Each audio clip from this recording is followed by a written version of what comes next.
Hey guys, welcome back to the channel. My name is Pope Metallicus, and welcome back to Rock and Roll Religion, where we have a really special episode for you guys today.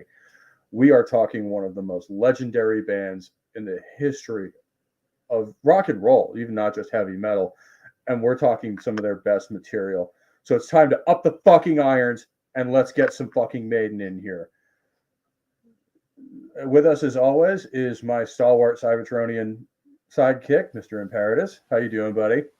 Cybertronian, where the fuck did you get that from? It looks like a transformer anyway. No, it's not, but close enough. Yeah, fuck it, we'll go with it. Yeah, I'm all right. A little tired today. Didn't sleep well last night, but other than that, doing good. And Maiden, well, Maiden's one of my favorite bands of all time, even with my insane taste in music. So I mean, it's one of those bands that everybody, no matter what style of metal you listen to, is into. Like, everyone listens to Maiden. Very much so.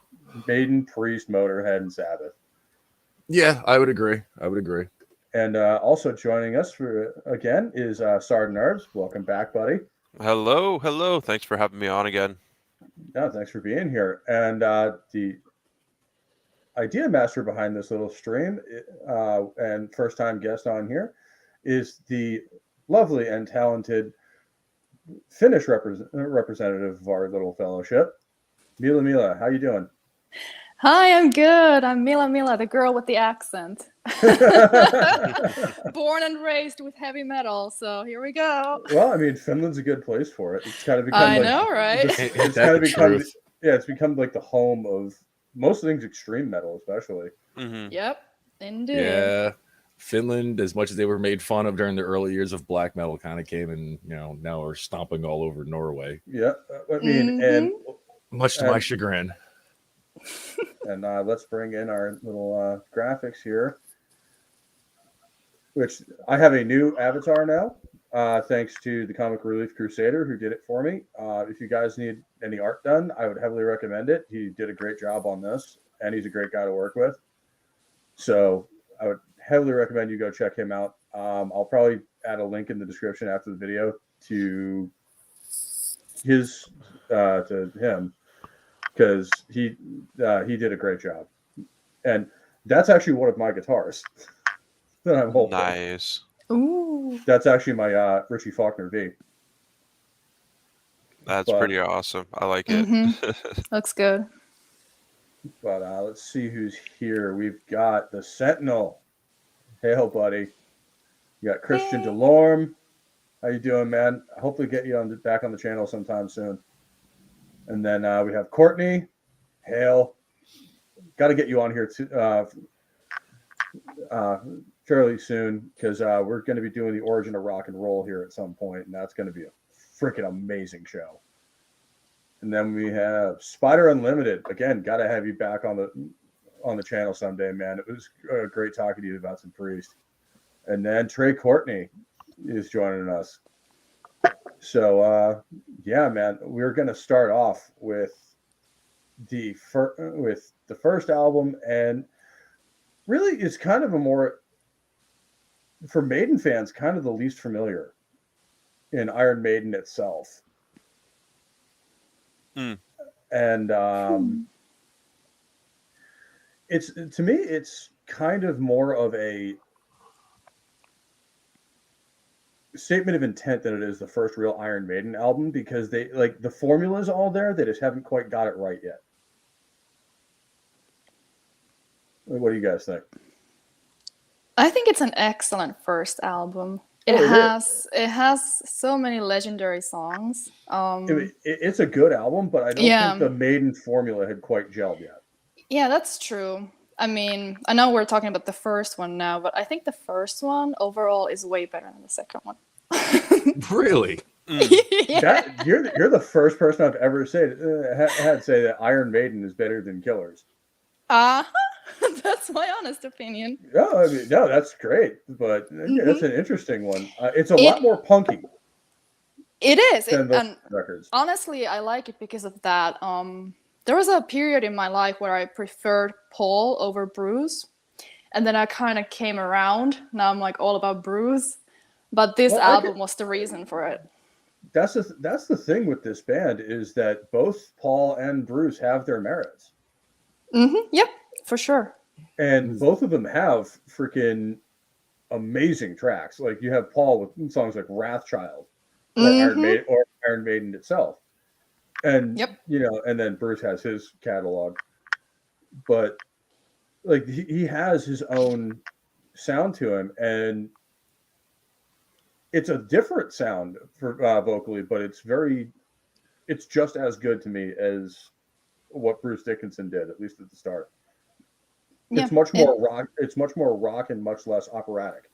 Yeah, that's for sure. And the great thing is that they still they always play these songs like Phantom of the Opera and stuff, and they do it in Bruce style, and I like the Bruce style as well. One thing I will say with this record is they had not learned yet how to transition into a solo. Like, I think that was also just the time when this came out. Bear in mind, this album came out in '79. This album came out in 1980. The copy I have says 79. No, well, the discography I have says 1980, but it could have been it came out in Britain in 79 and maybe that's what it was. The US in 80, so that's probably the difference. Sentinel has it right here. Prowler is actually a fucking fantastic song on this record. Yeah, it is. And it's the first song anyone ever heard from them. It's very Motorhead in a lot of ways. I mean, my all-time favorite songs on this album. Which one would that be? Phantom of the Opera. Yeah, Phantom of the Opera is a freaking classic. It is. And to my mind, the best song on this album is actually Iron Maiden itself. That's pretty good. It's pretty good. Yeah. I mean, this album's nothing you can say about it that doesn't make it classic. No, I mean every track on it is decent to incredible. Yeah, it's like they didn't have any bad songs on their first record. Like it's like you say, it's either okay to absolute classic. And that's something about like the first 4 Iron Maiden albums is that every song on these albums is at least good. Like you can't really shit on any of the songs on this record, unlike some later ones. But even songs like Charlotte the Harlot or stuff like that, like it's still good. That's also considered one of their classics now. Yeah, and I don't that's not a stance I particularly agree with, but it's at least a good song. And Spider said it. Transylvania is a great track too. It is. That and Genghis Khan on Killers. The first 2 albums had instrumentals, and I think they kind of stopped that up until they got to, was it Power Slave when they finally did another instrumental? I don't think so. I don't think there's an instrumental on Power Slave, is there? Yeah, I think there is. I think there is. Man, I may need to listen to that album cover to cover again. Lost for Words. Yeah, Lost for Words. Oh, yeah, shit. Oh, yeah, you're right. I forgot about that track. But yeah, no, it's the first one they've done in a long time. And that's something, unfortunately, that they would go back to later. With a lot of their more modern stuff that is of varying quality. Because it's not even that it's bad music, it's just that it's overlong and kind of boring. And when you look at their early stuff, like on this album and Killers especially, not a single song is over 7 minutes. Yep. Like they are quick, in and out, fast paced. Like some of these tracks border on speed metal. And they just kind of get into what they got to do and get out. And then later you get the more down paced, more prog tracks. But we'll get into all that. But no, Iron Maiden, I would give a solid 7.5 out of 10. And like, it's not one of my favorite Maiden records, but it is well worth a listen. Like if you're a fan of Iron Maiden or just a fan of classic heavy metal, I would definitely say pick up this record and listen to it at least once.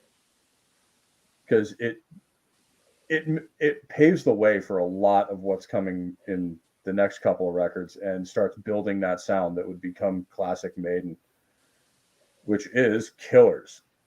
One of my favorite records, obviously. Nice. And possibly the first record that most people will have listened to from Maiden. I'd say anyway.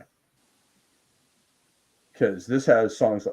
I mean, Iron Maiden, the album, like, don't get me wrong, it has some good stuff, but it's not like the real hit stuff that people recommend. Whereas this one has songs like Wrathchild and Killers on it, where it becomes an immortal classic. And like everybody who has probably never even heard of Iron Maiden before has heard Wrathchild before.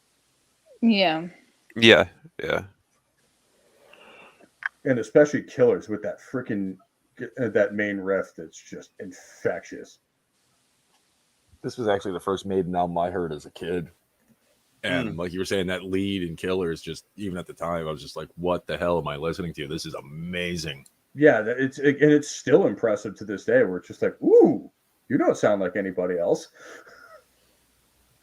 Because this is, I think, the album where they really started developing their own sound a lot. Whereas like the first one, you can kind of hear their influences. And like I was saying to Herbs before the show, like certain songs on Iron Maiden itself would not have been out of place on some of Priest's early albums. Or some of Motorhead stuff. Like, that you can hear their influences in that album a lot more, but this is when they start to coalesce into their own thing and start becoming Iron fucking Maiden. Mm-hmm. And I was actually slightly wrong. There's 2 instrumentals on this album. Are there? Ides of March and Genghis, that's right. Yeah, Ides of March, which I just kind of like wrap into because it's not long. It's barely over a minute and a half. Yeah, it's like the Hellion and Electric Eye, where I just kind of always listen to them together. Yeah. So I just kind of wrap them into the same track. The Murders of the Rue Morgue is also the first time. Well, no, maybe not with Phantom of the Opera, but it's one of the few tracks on here that's dealing with literature. Yeah. Which they actually really get into later on as well. Yeah, they have a habit of, especially Poe's work, but a lot of classic literature actually ends up becoming part of Maiden's ethos in a lot of ways in terms of their songwriting, which is great in my opinion, because what is lyricism if not poetry, just done in a little bit different way. But I think here's where you really first start seeing the talents of Dave Murray and Adrian Smith too. Like on songs like Killers and stuff like that, you really see them wake up. Because they did a lot of, don't get me wrong, they were good on the first record too, but I think here they really start to shine through as like really first tier talents in this band. Oh yeah, for sure.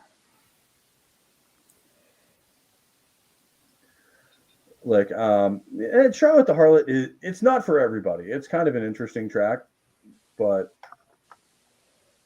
it's not the best track on that record by far.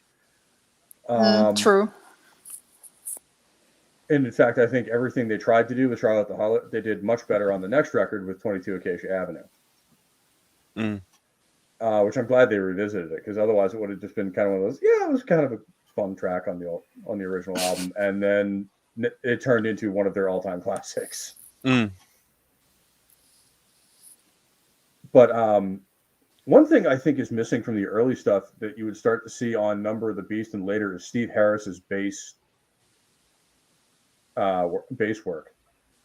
You'd start, I think it was the production style and like the rougher production of the first couple of records, where you couldn't really hear Steve Harris's bass work as much. Because he is possibly one of the best bass players of all time. Yeah. And you really start to hear that on songs like, especially on Power Slave with songs like Rhyme of the Ancient Mariner, where it has like a 45-second bass solo. Yeah. Yeah. And you'll really start to hear a lot more of him later on, which, I may be a guitar player myself, but I have a heavy appreciation for any time you can hear the bass player over the rest of the band, and you can separate them out. Also, at this point, too, they still hadn't gotten Nico McBrain either. True, although I'm actually in agreement with Razorfist on this one. I think Clive Burr is actually the better of the two drummers. I would say if you look at the current output and some of the later output, yeah, but initially I'd say they were on par. True, and if you believe the rumors about Clive at this point, he was absolutely off the rails. Like, a metal musician in the 80s going insane? Who'd have thought it? Yeah, right. Like having a horrible substance abuse issue and having to be removed from a band. We've never heard that story before. Maybe not in the last episode we did. I mean, how many different bands have we seen that happen to in various different genres? Yeah. And it actually killed the band. Yeah, not even just metal, like even like rock and even pop music. Like I was gonna go with with my usual forte. Look at Immortal. Abbott's problems killed the band.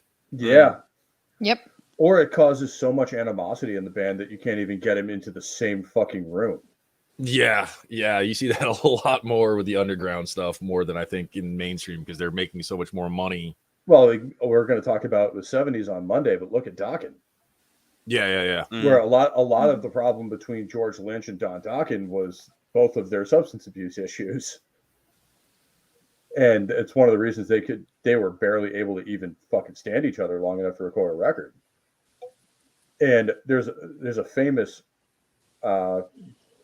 interview where Don is talking about the video they did for Nightmare on Elm Street. I think it's the third Nightmare on Elm Street where Dream Warriors. Yeah, where they recorded Dream Warriors, and they're all talking about the music video for it. Where after the takes were done, they were literally doing a line of coke off of Freddy Krueger's claws. What? Yeah, It was fucking nuts, including Robert Englund. Yeah.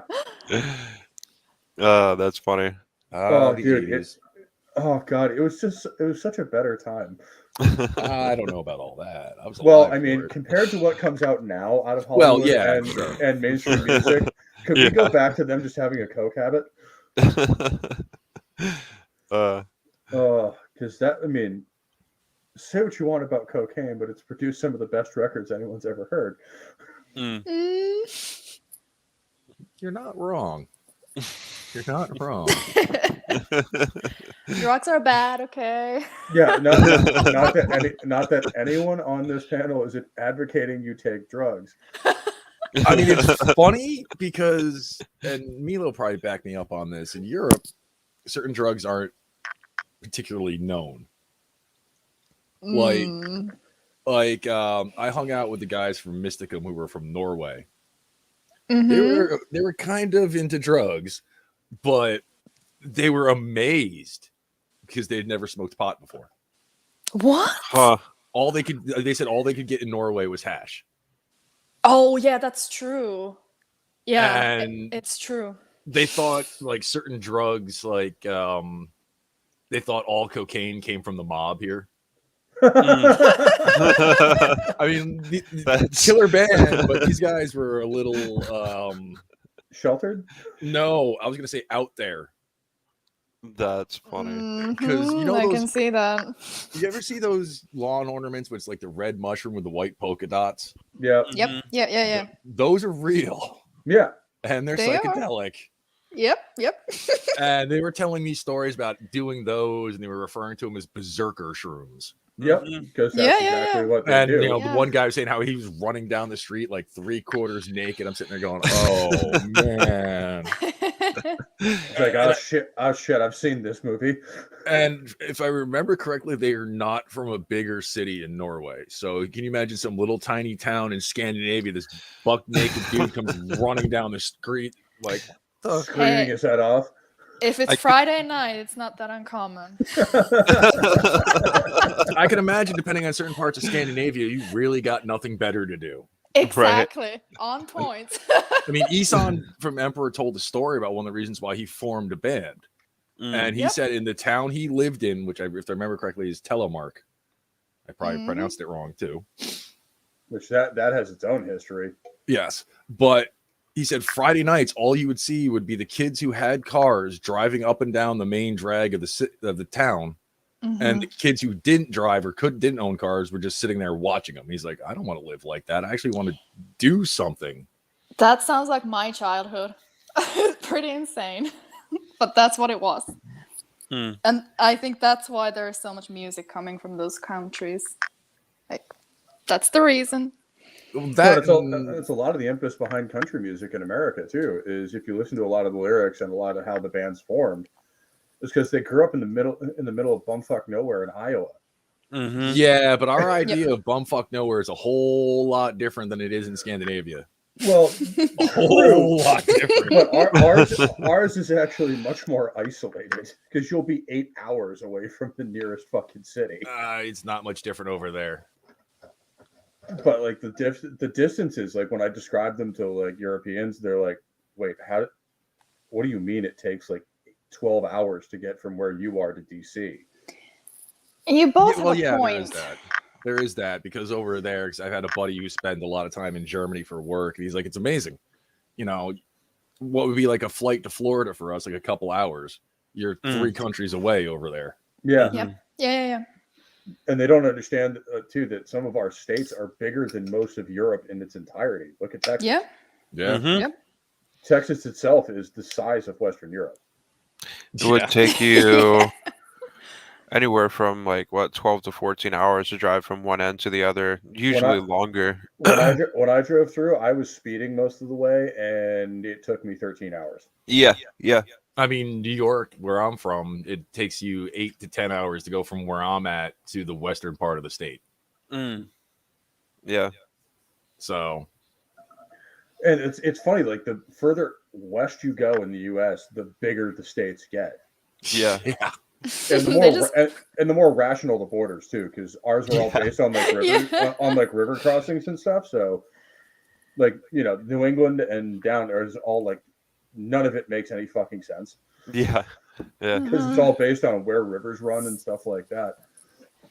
But then when you get out west, they actually just went off of like longitude lines and stuff like that. So they start getting a lot squarer, and it makes much more rational sense. But the cool part with the western part of the country is there's large spaces where there's just nothing. Mm-hmm. Like nobody lives there. There isn't anything going on. There is just large swaths of nothing. Mm-hmm. And that's really cool to me because it's not something you see in most other parts of the world. Mm-hmm. Unless it's literally so inhospitable that people just can't live there. But no, I mean, driving back from California to Massachusetts, I saw a lot of that. Mm-hmm. Usually about 140 miles an hour because I'm an asshole, and I had a sports car, so fuck it. Why not? let's do this thing. Wind out that rotary engine out to about 8,000 RPM, and let's do this thing. Yeah, I mean, that was the cool part. That was the cool part with rotary engines too, is they don't care how fast they're running. As long as it's still not overheating, you can keep going, so you can stay at top speed and top gear for about 15 minutes. Unlike a piston engine where you got about 30 seconds to wind that thing back down or it's going to start punching cylinders out. But no, I mean, that was the cool part with that cross-country trip is you really see a lot of what the U.S. actually is. Yeah. I drove through Texas a few months ago. And it's different than driving through like a remote place in Scandinavia, because in Scandinavia, there's literally nothing, absolutely nothing. But here you see these little towns that are like almost abandoned with only a couple hundred people living there. Yeah. And it really feels like Texas Chainsaw Massacre. This gas station might not be the best one, but maybe the next one. Yeah, you're sitting there going, maybe I don't need gas that bad. Yeah. There's a lot of that in Texas. Yeah. But no, I mean, it was really cool though, because it's stuff that if you fly across the country, you only see from 30,000 feet. And you don't actually see that ground in the country, because then we're going to get into it with Run to the Hills on the next record, but it's really just a wild land for most of American history, and only in the 20th century did a lot of that start getting settled. Yeah, or at least really settled outside of the railroad towns, and then most of it was just farmland. And most the occasional mining town popping up. Yep. Anytime a gold or silver or whatever deposit got found, everybody would just pop up and start. Like, I don't know how many of you guys have seen the series Deadwood. Absolutely watch it if you haven't. Oh, I love that show. But, that's exactly why Deadwood was around, was there was a gold deposit. Yeah. Mm-hmm. So that town popped up pretty much overnight because everyone wanted their piece. But moving on into the next record, and this one is kind of a controversial one. Yeah. Most people love it. Some people hate it. I'm kind of in the middle on it. I guess that's the back of Killers, but this is the first song that most people will recognize from Iron Maiden, "Number of the Beast." Yeah, and that's the one. I kind of disagreed with Razor when he did his Metal Mythos, and he said, outside of a couple tracks, this thing is mostly just filler. And then I listened to it again recently, and he's kind of right. Yeah, there's a couple of tracks on here that aren't anything special, like Gangland or Children of the Damned. Yeah, it's just kind of there. Invaders is cool because they're talking about my people, but that's any song about the Vikings I'm all about. Yeah, well, Same. Yeah, I don't really think this is that great ever. I don't really listen to this album like cover to cover that often. But I like Children of the Damned as a song, but it is not memorable. What's the thing? Is like there's good songs on here, but they're not really catchy. And then there's some that are immortal fucking classics, like Number of the Beast itself, Run to the Hills, Hallowed Be Thy Name, which is in my top probably 3 Maiden tracks of all time. Yeah. What's funny and all are great live songs too. Yes. Oh yeah. My favorite track on here is one they never play live and nobody ever talks about, is The Prisoner. Yeah, that was actually not bad. That's a good one. Yeah, it's a good song. But it's like this one's a very dual album in that like it's either kind of forgettable or an immortal classic that everyone listens to all the time. Like, Run to the Hills is going to be played until the sun burns out. Yeah. Same thing with Hallowed Be Thy Name, for good fucking reason. Like, this is probably the first album that spawned some of Maiden's, like, even mainstream hits. Like, even people who aren't Maiden fans will have heard these songs. Yeah. And this is also one of the albums where you start seeing more nowadays a lot of the songs getting covered. Yeah. This is the beginning of that. Every once in a while you hear some stuff off their first 2 albums, not so much, and it's usually like Phantom of the Opera or Killers or one of the other known songs off those 2 albums. But this album, so many different bands have covered "Hallowed Be Thy Name." Yeah, Machine Head did a really actually good cover of it. And and I'm not a huge fan of it, but I was actually surprised because I'm not the biggest Machine Head fan, but I was just like, wait a minute, this is actually fucking amazing. Cradle of Filth, who I'm not a huge fan of, actually did a really good cover too. Oh yeah, they did. I mean, I really don't like much of them past their first 2 albums, but they really knocked it out of the park before Danny's voice fell to shit. Yeah. Okay.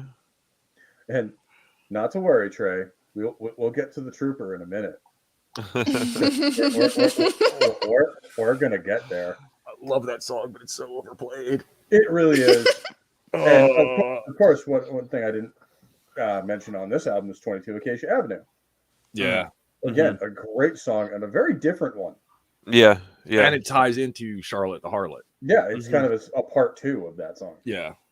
And done much better, I believe. Especially from the composition standpoint, the song itself, it flows together much, much better than Charlotte the Harlot did. And that's what I mean when I say the first record is kind of a rough draft of what would become Iron Maiden. Yeah. Because it's all there. They just hadn't put it together in all the proper places yet. Yeah. And this is also where they kicked up the stage show a little bit more, too. Yeah. I was actually telling Herbs before the show, I'm really jealous of one of my mom's co-workers because his first concert was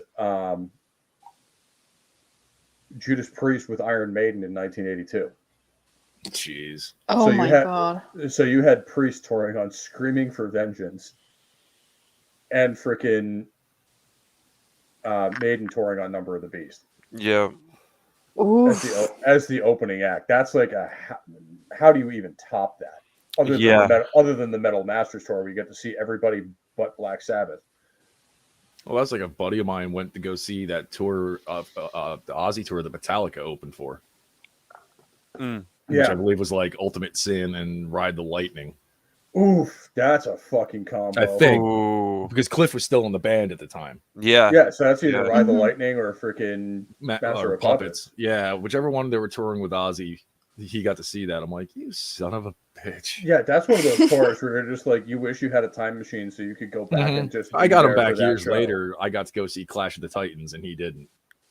Oh yeah, Fair. Which was Slayer, Anthrax, and Slayer, Anthrax, and Megadeth with Alice in Chains opening. And they actually did a big 4 tour where they had all 4 of them. I wish I could have seen that, but I was busy at the time, so unfortunately I didn't have the opportunity. Big sad. But Number of the Beast, I mean, when you go down the track list, it's really kind of hit or miss. Like like you say, Invaders is actually a decent song. It's not that they're bad songs, it's that they're not.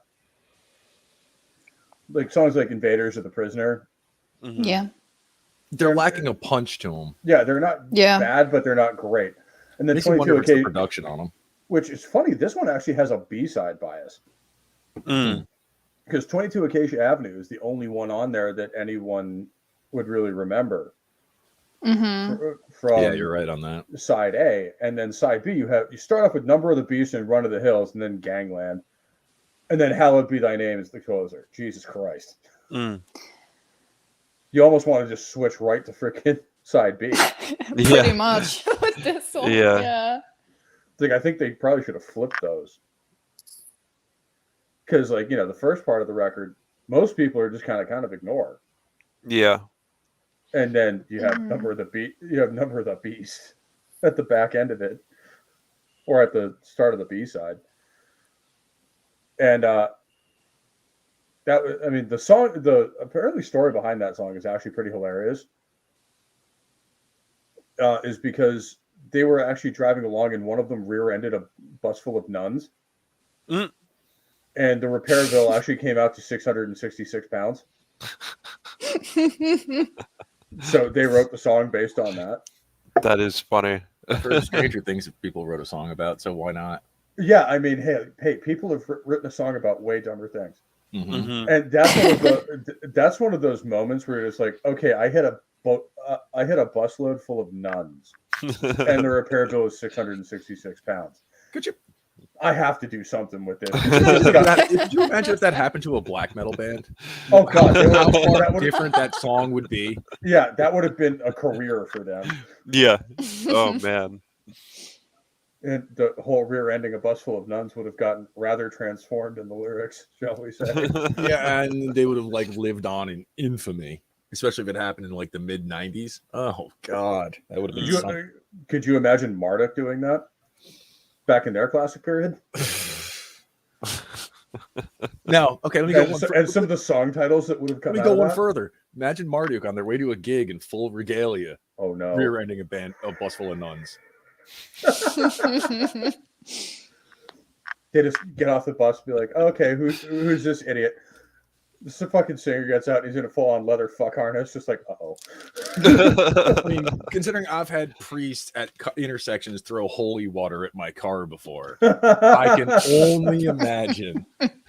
And yes, it was Marduk. I'm sure you can imagine which few songs probably got that priest's attention. That is funny. Oh man. And the funny thing too about Number of the Beast is that there was a period of time, somewhat recently, I was trying to track down what movies bands are using samples from. So the sample from that, the Vincent Price clip, or the one from again Marduk's with Satan and Victorious Weapons, that almost like that court scene where it's you were inspired by the devil. Yes, that's it. I was inspired by the damned. It's from some some 60s or 70s movie. I watched it. It really wasn't anything special other than that one scene. I'm like, oh yeah, I know where that's from. Yeah. And, it was the height of the Satanic Panic. Yeah. Mm-hmm. Like, people were insulting Black Sabbath, even though not listening to the lyrics clearly at all. Yeah. When it's actually a very kind of Christian message, but told in a very dark way. And it was kind of indicative of the era where like everybody else was kind of like running and hiding, and then you had bands like Venom. Mm-hmm. Yeah. Who were just like, we're just going to put a goat's head and a pentagram on the album cover, and it's going to be great. In 1981. Yeah. And the entire rest of the scene just kind of went, did we mention we're not with those guys? I would say the entire scene, but a good chunk of them, yeah. Yeah, they're just like, they're not with us.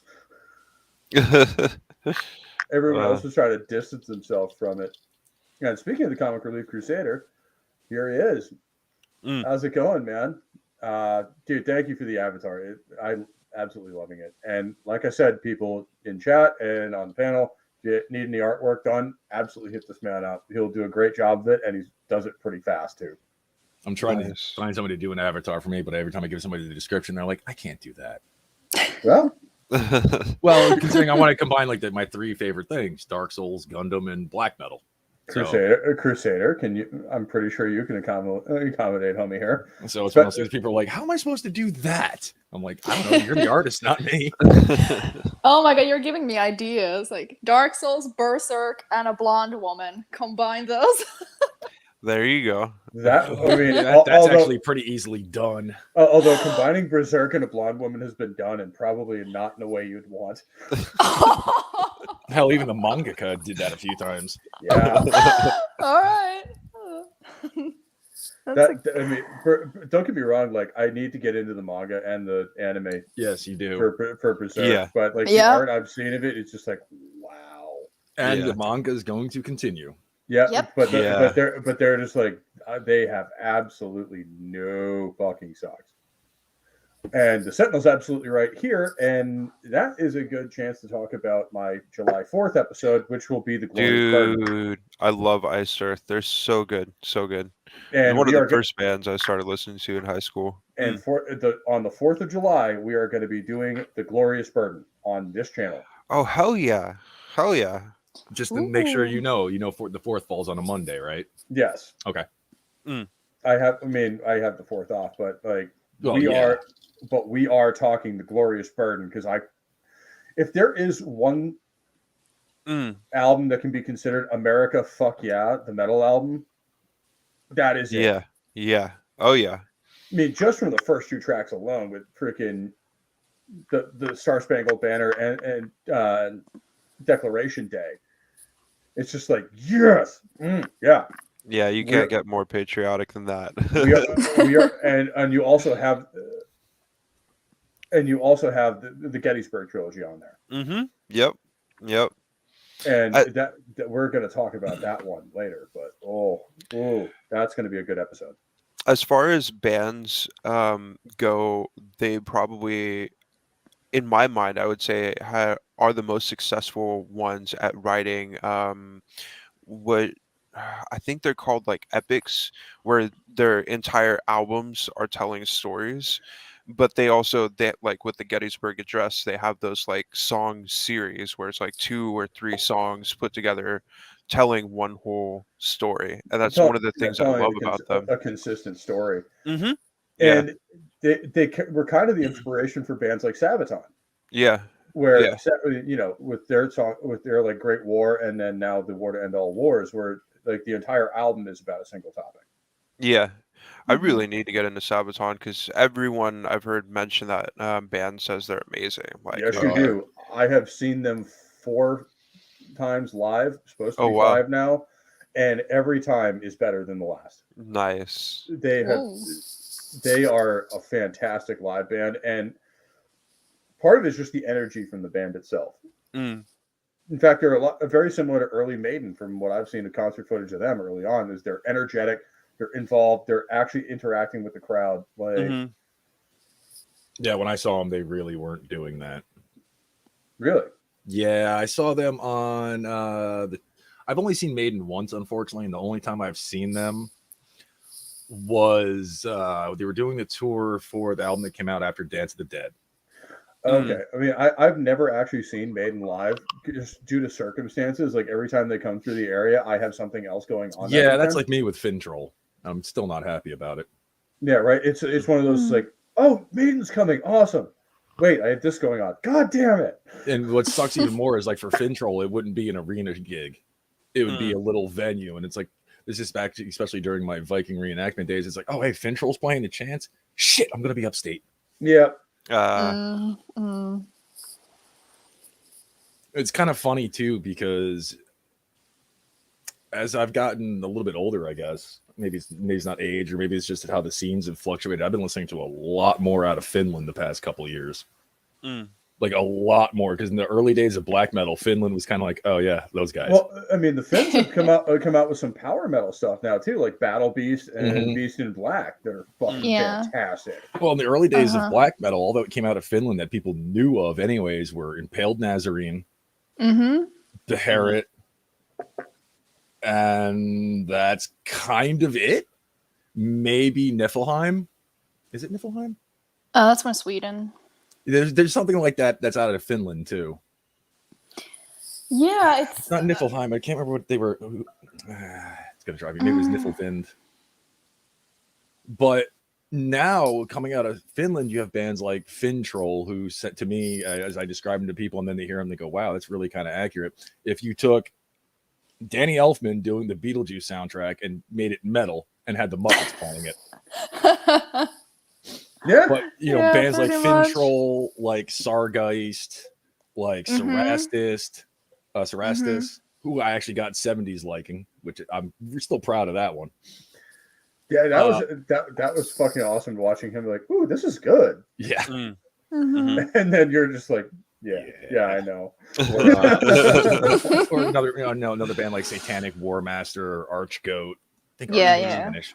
Yeah, they are. Yeah. So I mean, and when you look at what's coming out of Norway and even Sweden, with the exception of a few bands, you sit there and scratch your head and go, "What the hell happened?" They're actually producing NWO/THM bands right now. They're fantastic. Oh well, yeah, no, I understand that. I'm just talking more specifically about the extreme scenes because in the early 90s, you had the Swedish death metal scene, which went away. That sound is pretty much gone, which sucks because I love that old Swedish sound, like Entombed, Dismember, Bloodbath. Just that down-tuned with the fuzz cranked up on the one pedal, with the guitar actually has a crunch. Like you can almost feel the crunch to the guitar tone. Yeah. Norway. Whereas I tend to prefer the 80s heavy metal style of just a JCM 800 cranked fucking overload. And then Norway with no pedals, no nothing, just freaking gone. And then Norway in the early to mid 90s with the beginning of the second wave of black metal, which carried over into Sweden and a little bit into Finland. And I can't think of a single Norwegian band I've heard in the past 5 years that's new, that's good. Well, Leaves Eyes is actually really good. They've been around for a while. Well, they've been around since 2016. I could have sworn they've been around a little longer than that. A little longer than that, but I actually saw them on their first North American tour when they were opening for Sabaton, and they were actually really, really good. I actually bought their lead singer a drink. He is fucking huge, and he makes me look little. Beggar Hero in the chat isn't entirely wrong. Yeah. And I like their older stuff so much better. And I've just never been an Arch Enemy fan. Something like me neither. Like their old stuff before they got the female singers. Not that I have anything against the two women they had singing for them. Who, when people were like, "Wait, that's a woman singing like that?" I do, because one of them's a vegan. She's apparently an absolute fucking lunatic. Oh my god. No. I can't say too much about that. I didn't know that. I think the majority of Carcass is as well, but you don't hear that much about that from them. Oh, really? Wow. Yeah, because they got turned like in their early days because they were looking up at whatever gruesome, grotesque shit they could look up for their lyrics. Be it, going through medical journals and finding like the most vile things that a person can have happen to them. Yeah, fair enough. Oh, And they also jeez. started looking into like slaughterhouses and the such like that, and like that whole looking into that kind of turned them off to. But then again, you look at them and go, oh, that explains why they all look like a bunch of sickly Brits. Yeah, pretty much. Mhm. Yeah, on point. Well, I mean, that's the case when you look at all vegans that I know, is they're Yeah. all very skinny, very small, Mhm. and they all look like they have AIDS. I have seen very skinny and very obese vegans, both. Mm. None of them look really healthy. Yeah, how do you... They eat the Yeah. junk food. Oh, yeah. Yeah. Yeah. And they'll eat nothing but junk food, and Yeah. that's why they end up obese. Yeah, it's just Yeah. like, oh, no meat. It's Yeah, And because then it's they not put even something in like their real body that's meat. 10 times worse than meat. yeah. Exactly. Yeah. And then you explain to them that there's meat byproducts in just about everything they eat, and you watch their heads explode. Mhm. Oh no! Now we're gonna piss off the Full vegans. pesticides and everything. Good. I hope we do. If you're vegan and you're watching this, good. I hope you're offended. Fuck off. Oh man. Oh my! Mila, I've been listening to black metal since like 95, 96. I don't care about offending people anymore. True. It's just like the female spirit in me. I was also going to say maybe it's also the Scandinavian spirit too, because I've met like a bunch of people through the metal scene from Scandinavia. They're all genuinely really nice guys. Mhm. Yeah, we For are. the most part. I've had dealt with a couple that were. Trey's got the right idea here.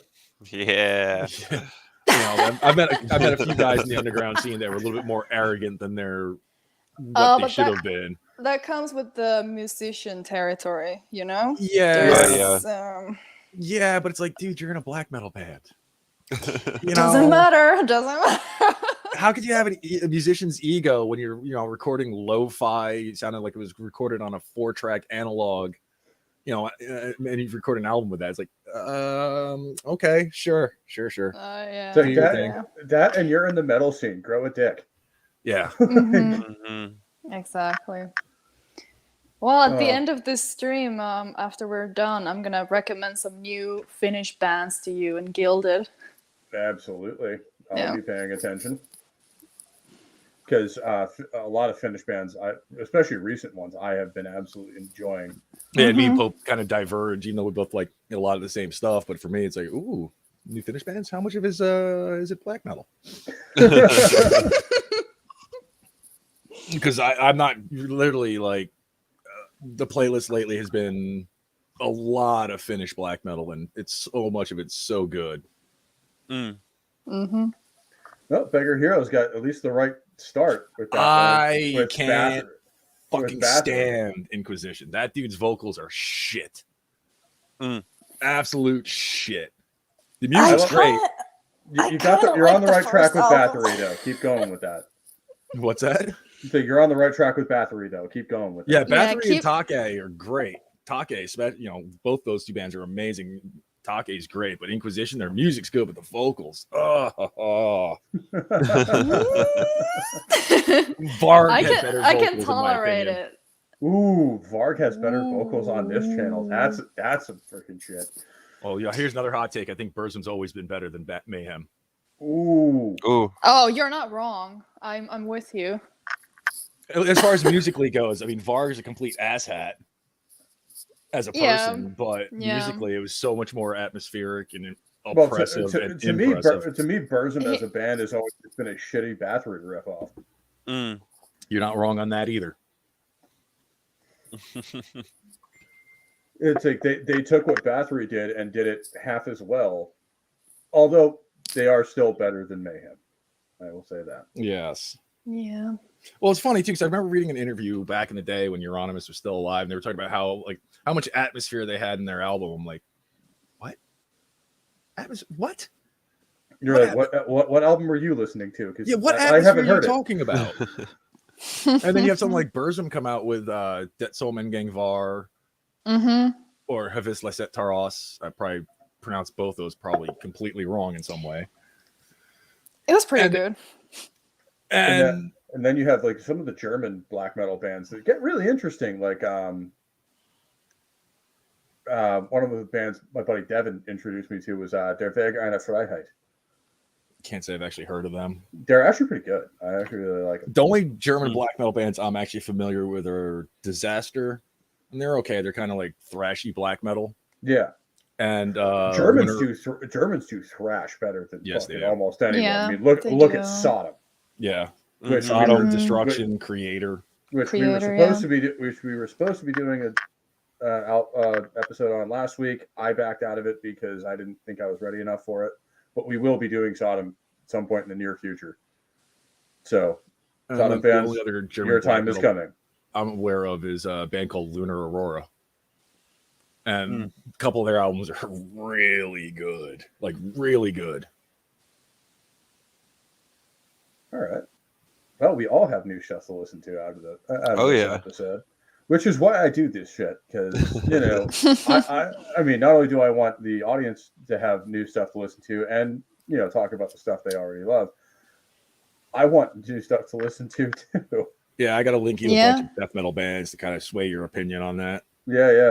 But moving on to the next record, and this one is really, really interesting, is Peace of Mind. Ooh. And this is, Trey, this is where the Trooper is from. And it's one of the greatest songs of all time. It is. Although Imperitus is correct when he says it's overplayed. It is. But more recently, once Maiden started becoming popular with non-metalheads and just musicians as a whole, everybody gravitated towards the Trooper. Everybody. Yeah. Well, it's a very different pacing for a metal song. That galloping guitar riff is very different for the time. And would then be ripped off by just about everyone. Yep. You're not wrong. But this album in general, I don't like as much as Number of the Beast, I don't think. Although it's pretty good. I think it's a little bit better than Number. Overall, for me, it's a tough one between those two. But this one has one of my favorite songs ever, which is Flight of Icarus. Oh, Flight of Icarus is great. It's like top 5 song for me. But I think the high points of Number of the Beast are much higher than this on this one. But I think maybe you're right. Yeah. This one has I think a little more consistent sound to it. Yeah, that's it. That's pretty much it. And you can say the same thing with the last album on our list and Seventh Son, where Seventh Son is probably a more consistent record, but the heights on Somewhere in Time are absolutely astronomical. But we'll get to that. We'll talk about that when we get there. Ooh. And but no, songs like Flight of Icarus are immortal classics, and there's a reason they're still played to this day. Yeah. And the Trooper as well.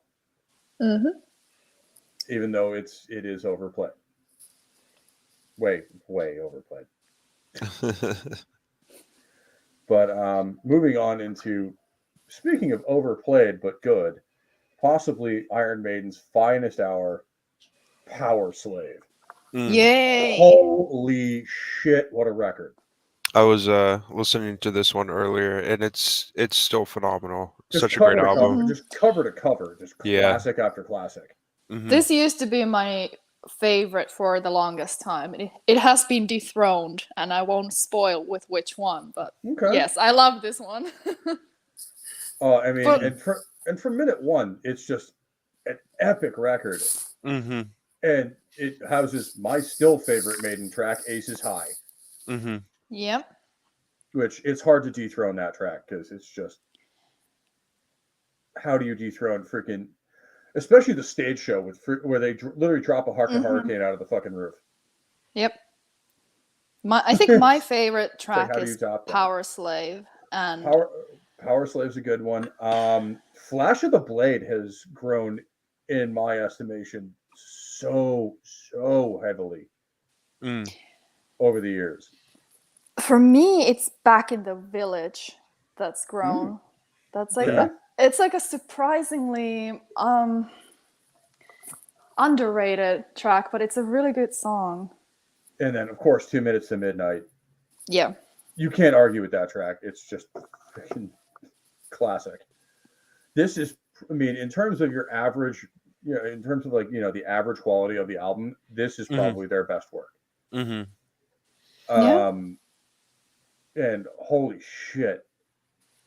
Like, even like, first of all, Maiden has always had amazing album art, but on this one, they kind of surpassed themselves. Because the cover of this is just glorious. Oh, yeah, definitely. Which, especially if you notice, the entrance to the temple is right through Eddie's dick. Well,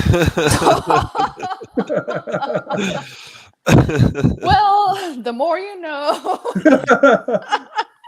And now that I've really think about that before. And now that I've ruined this art for everyone. But no, I mean, this is just such a classic record, and it's so many. Like, that's the and their longest song of all time to this point was on this record with "Rime of the Ancient Mariner," which is just a glorious track. It is. And it's the one everyone likes to try to point out and try to call me a hypocrite on when I say that modern Maiden is way too long and way too drawn out. But this was once an album, and they did it really well. Mm-hmm. Mm-hmm. Whereas nowadays, it's every track, and most of it leads nowhere. Whereas Rime of the Ancient Mariner was just perfect for what it was. And you had never really seen Maiden do a longer song like that before. This was really the first time they'd done anything over 6 minutes. And like I said, you have Steve Harris showing off his bass work with that. You have Adrian Smith and Dave Murray both killing it on guitar. And you have Bruce just selling it to the crowd. Because that's Bruce Dickinson's main thing, I think, is that not only is he an operatic singer, but he's able to really pull people in, and put people into the song, and get people into the lyrics and get them on board, which is important for a singer. But this album, damn, yeah, what a fucking record! And I think if you had to, like, when people asked, like, what a good Maiden album is to start, you just hand them this one. I agree. Because it's everything Maiden does well. And it's everything Maiden does well in one package. Not like, what people do now is like, oh, you got to listen to this track off of this album, and then these 2 tracks off of that album. It's like, no, here, listen to this. Yeah. And I say this as someone whose introduction to Iron Maiden was actually Brave New World. You poor soul. Hey, Brave New World's a great fucking record. No, it is. That's just my thought. Someone's introduction was modern Maiden and not one of the absolute classics. Right. Well, I mean, Brave New World was the closest they got to this. Yeah. In the actual 21st century. Yeah. And unfortunately, I came in at exactly the wrong time because they never did a good album again. We've had this conversation. I thought Dance of the Dead was just as good. Yeah, I mean, it wasn't horrible, but then, I mean, you had songs like Passchendaele and stuff like that where, okay. And then it went way downhill. I thought the Book of Souls had some interesting stuff on it, especially that tribute to Robin Williams they did with Tears of the Clown. But that was, anything much after 2002 is just like, no, just stay away. Like, Final Frontier is just, the art is as good as it gets. It's up there with the Blaze Bayley era. Oh, I mean, but at least Bruce's vocal performance is still on it, so we're not at that level. Because can we just all admit that whoever decided to replace Bruce Dickinson with Blaze Bayley should just be shot into the fucking sun. Well, what? In all honesty, though, what could you really have done? Not True. replace a singer with a 4-octave range and replace him with a singer of a 2-octave range. Yeah. But how many people can really do what Bruce does? Yeah. That is true. True. At the time when they did do that. But most people have at least most singers that are around the scene have at least a 3-octave range, and you picked one that straight up has 2. And they're both really low. No one ever said label people were smart. Because it was a label decision. Oh, yeah, that's true as well. But that's also why I'm saying they need to be shot into the fucking sun. It's like, oh, but Bruce Dickinson quit the band. Yeah, and you didn't have to sign the first person you came across, but you did. It almost feels like that was the case, doesn't it? Yeah, it's just like it does. You're a singer. You're hired. Like, wait, what? Huh? It's like, should I like do some of the material? And like, have you ever heard song or like recordings of Blaze Bayley trying to do earlier Maiden stuff? Mm-hmm. It's not fucking good. Sad. He tries to hit those notes, and he just does not get anywhere close. Yeah. Like even later, like in the modern era, when Bruce does classic stuff, like sometimes his voice cracks a little bit, which is fair. Considering he also had mouth cancer and he's damn near 60, if not over 60. Yeah. He's had throat cancer and he's in his 60s. He has a right not to be Rob Halford that can still hit shit he was doing in the 70s. Although, to kind of go against what I just said, look at King Diamond. That's also fair, where this dude is just who had like 3 major heart surgeries and still sounds like he always not quite as he's not quite as energetic and not quite as powerful. He's also in his 60s. Yeah. Well, I mean, look at Rob Halford. Yeah. The man is 70 years old and still hitting Jesus notes. Christ, is he? Yeah. Yeah. He doesn't look. He does not look it at all. I mean, you see that he's old or older, however you want to put it. He is 70 years old this year. Hats off to and that man. He is still hitting notes he was doing in the mid 70s. Wow. Like, because I saw them live 2 years ago, and he was still hitting those screams in songs like "Victim of Changes," and "Starbreaker," which was 76, 77, and he's still doing it in 2019. That's fucking insane. I saw them a couple of months ago, and he was still hitting the notes in "Victim of Changes." Like, I'm so glad they put that song back into rotation because it was gone for a long time. Yep. And I was supposed to actually see them a couple of months ago, but unfortunately, my show was the one of the 2 that they canceled. Oh. Because Rob wasn't feeling well, and we only found out when we actually got to the venue. So we got to Songus Arena, and they're like, "Oh yeah, show's canceled." I'm like, "Aw." Oh, speaking of tours, Mila, are you gonna go see Accept?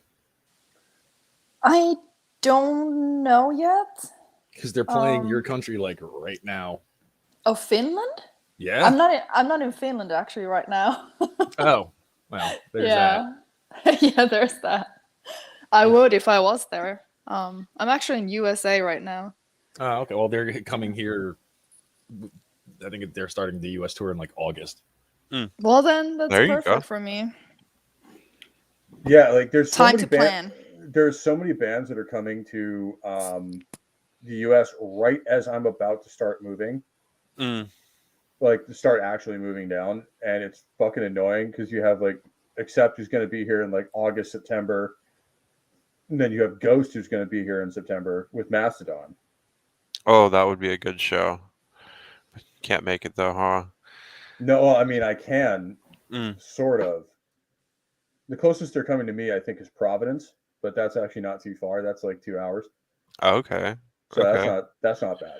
Yeah. But it's one of those, am I going to have the money and am I going to have the time to give to go down there for a night and do that?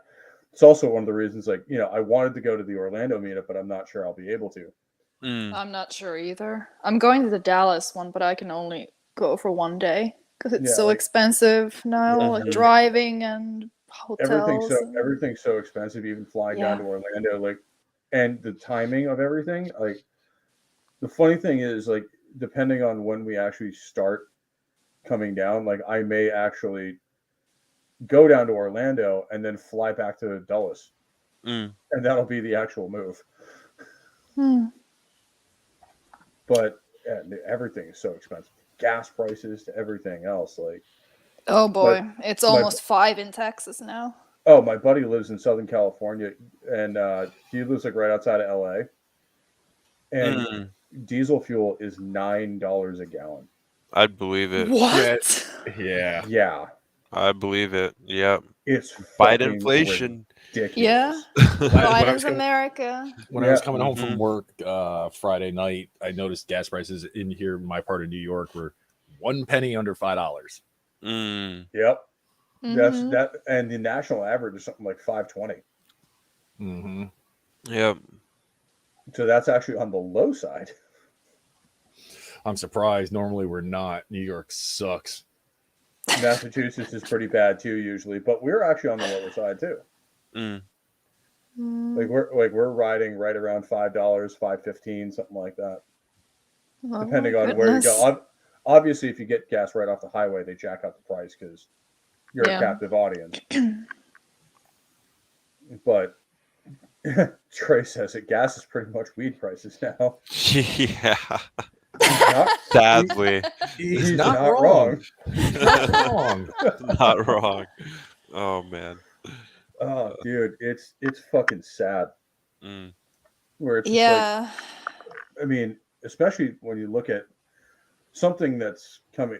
I mean, something like gas prices, which affects everybody. I mean, the lower end guys have to be looking at their pay stub, going like, "All right, can I afford gas or groceries this week?" Because the price of both is skyrocketing. Yeah, that's true.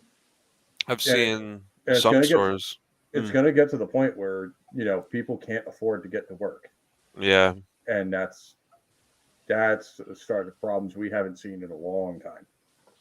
Probably going to start seeing more stores put those anti-theft lock things on actual food. It's like some are doing it, but yeah. Gas and food, man, most expensive right now. And we haven't even seen the worst of it because all of the shit that's going on in Ukraine right now, the effects of that have not even hit us yet. Yeah. With the price of fertilizer skyrocketing and all that, when the fall harvest gets here, that's when we're going to see produce prices and stuff like that absolutely jump through the roof. Yeah. Yeah. Because there's a much lower supply. It's like, this is why you don't this is why centralized economies fail.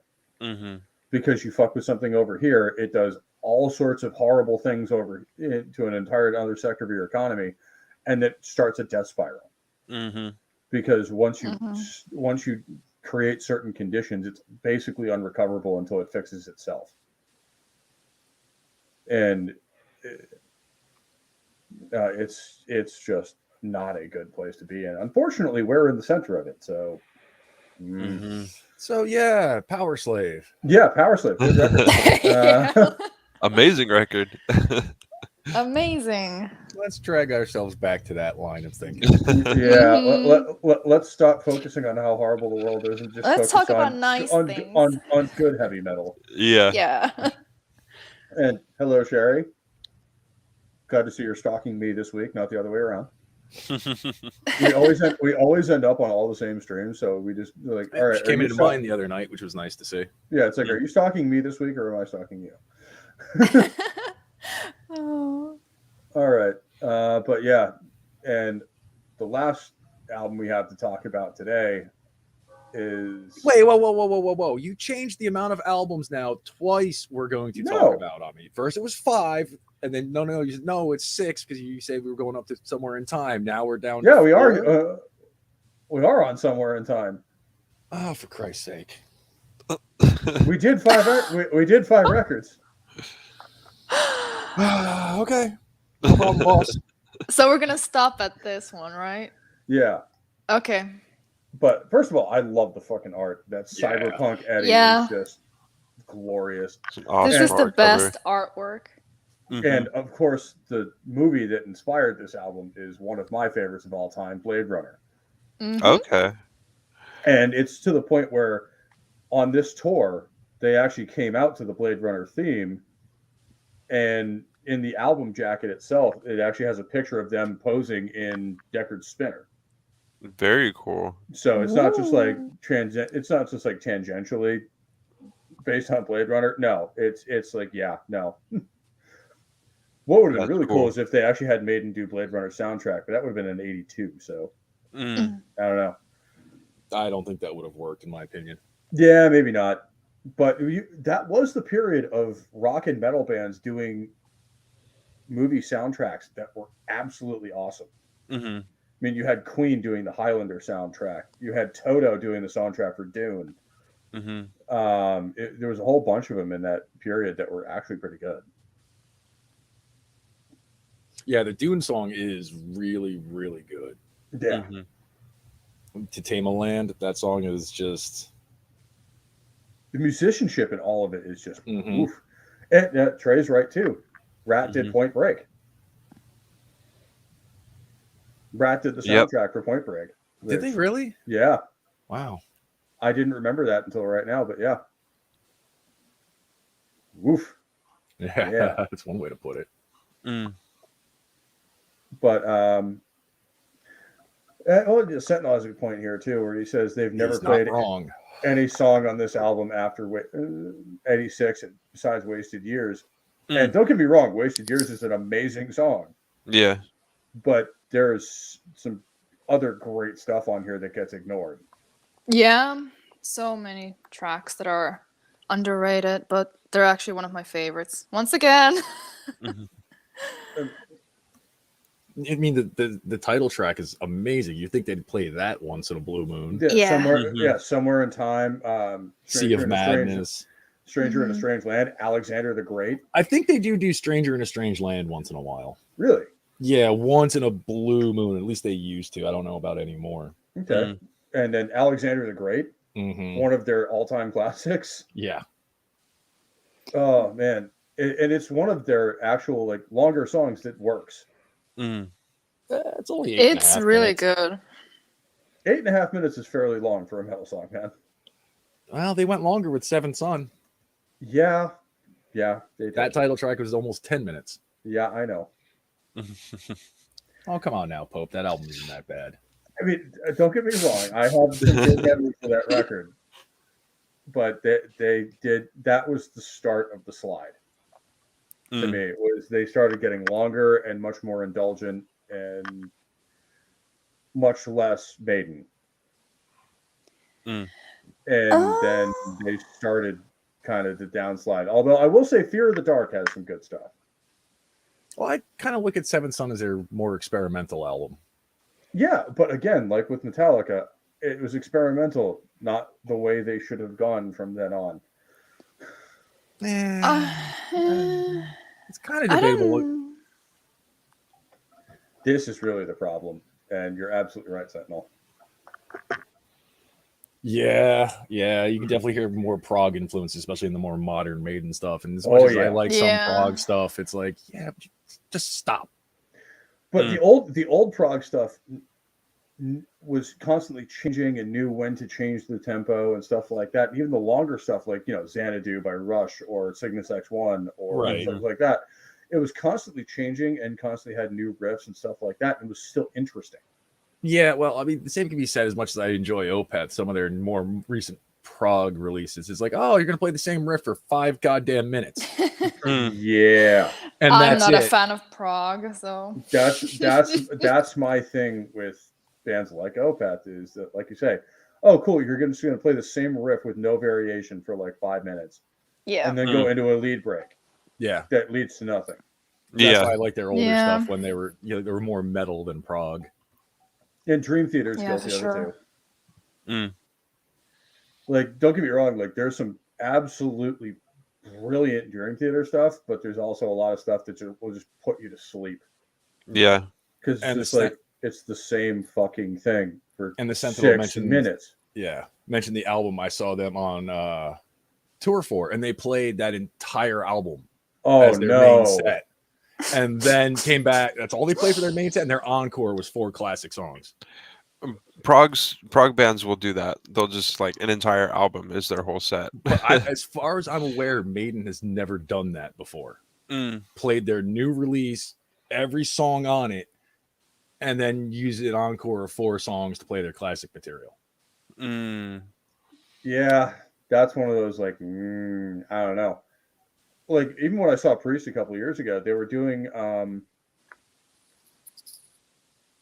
they were doing some of the newer stuff like Necromancer and Rising from Ruins, which is my favorite song off the new record. But they were mixing it up with songs like The Sentinel, freaking You Got Another Thing. They were mixing in all of their other stuff. So it kind of made it, Sentinel's warning us. Oh, shoot. I haven't got tickets yet, so yeah, that might keep me. Well, me from all we buying can do tickets. is wait to see when they go on tour, and if they're playing venues before they come to our neck to the woods. Like, they did do that, and then see what the set list looked like. Yeah, I went to see them in 2019, and they had a killer set list of like old good ones. I don't really need to listen to the Senjutsu. Well, that's the thing is like the new album, like there's nothing that stands out about it. Like it's not offensively bad, but it's just not anything near where Maiden should be. I can't get past that production. It's not good. Yeah. And bear in mind, this is coming from a guy who likes old Dark Throne. Yeah, and like that's the funny thing. If a black metal fan is starting to complain about your production, what the fuck have you done?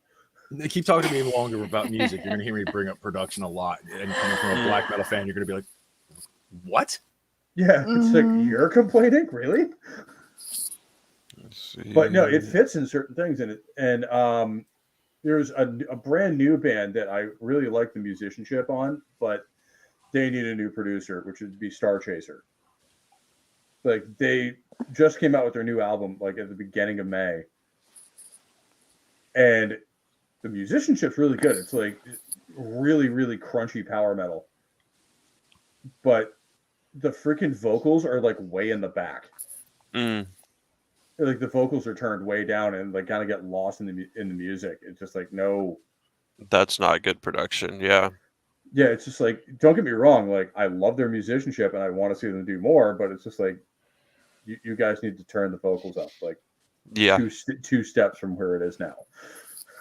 And their singer's not bad either. Like you can use that kind of production to bury a bad singer until you find a better one, but he's actually not bad. So it's just like I don't know what your producer was smoking, but you should get him off of it or get a new one.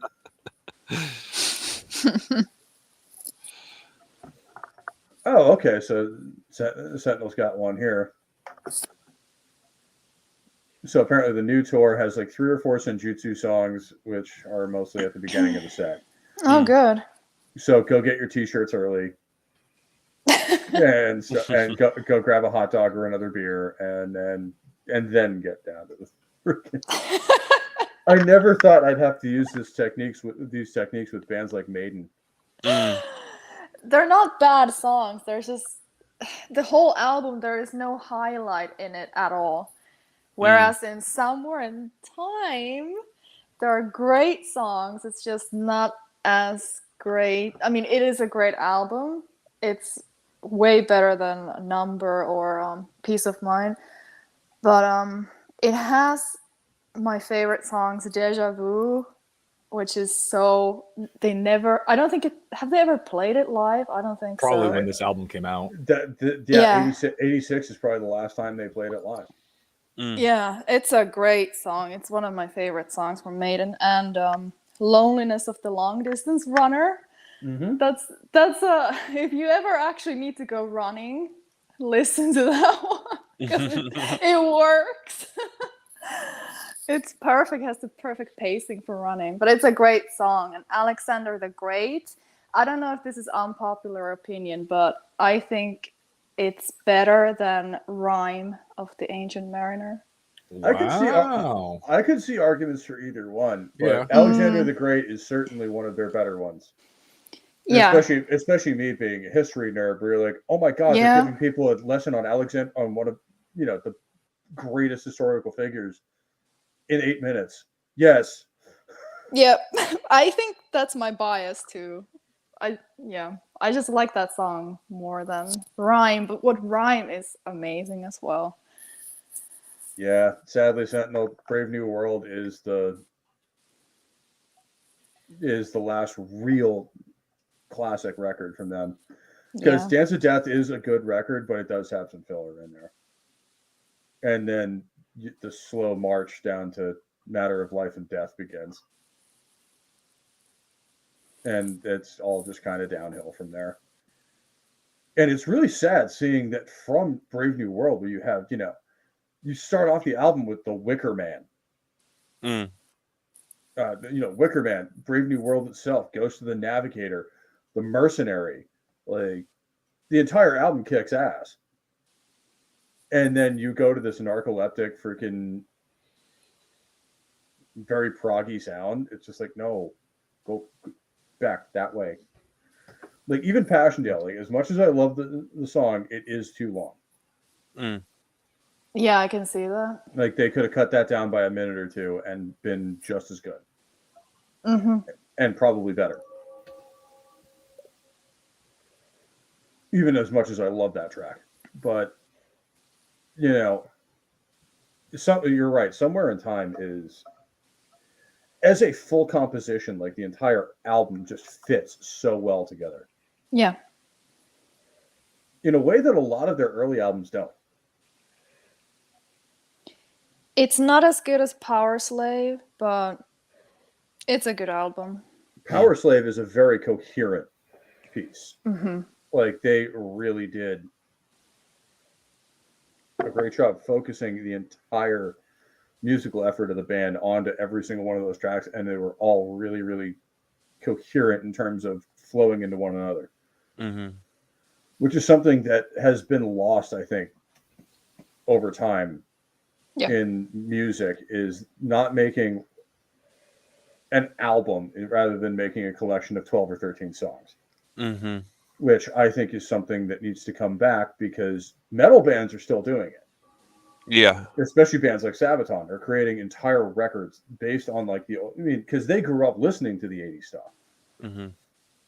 I mean, hell, they've full on done a cover of some Judas Priest stuff and have done songs about almost every 80s band around, or like use their names or song lyrics in songs like Metal Ripper or Metal Crew or something like that. And I think that's really creative, and it lets you know where they're coming from. But for the large part, I think a lot of, not necessarily metal bands, but like rock and more pop bands, there's no more coherently putting an album together. It's just literally, here's my next 12 tracks, buy what you want. Yeah. They go with this idea of selling singles rather than selling albums. Well, I mean, that's the era of iTunes and stuff like that, where you buy the tracks you want. And there are people who will buy tracks, even from people who listen to this, and this is why I bring this up, is there are younger people who will watch this and go, oh yeah, this song's good, this song's good. No, listen to the whole record. Because you'll get a larger context of what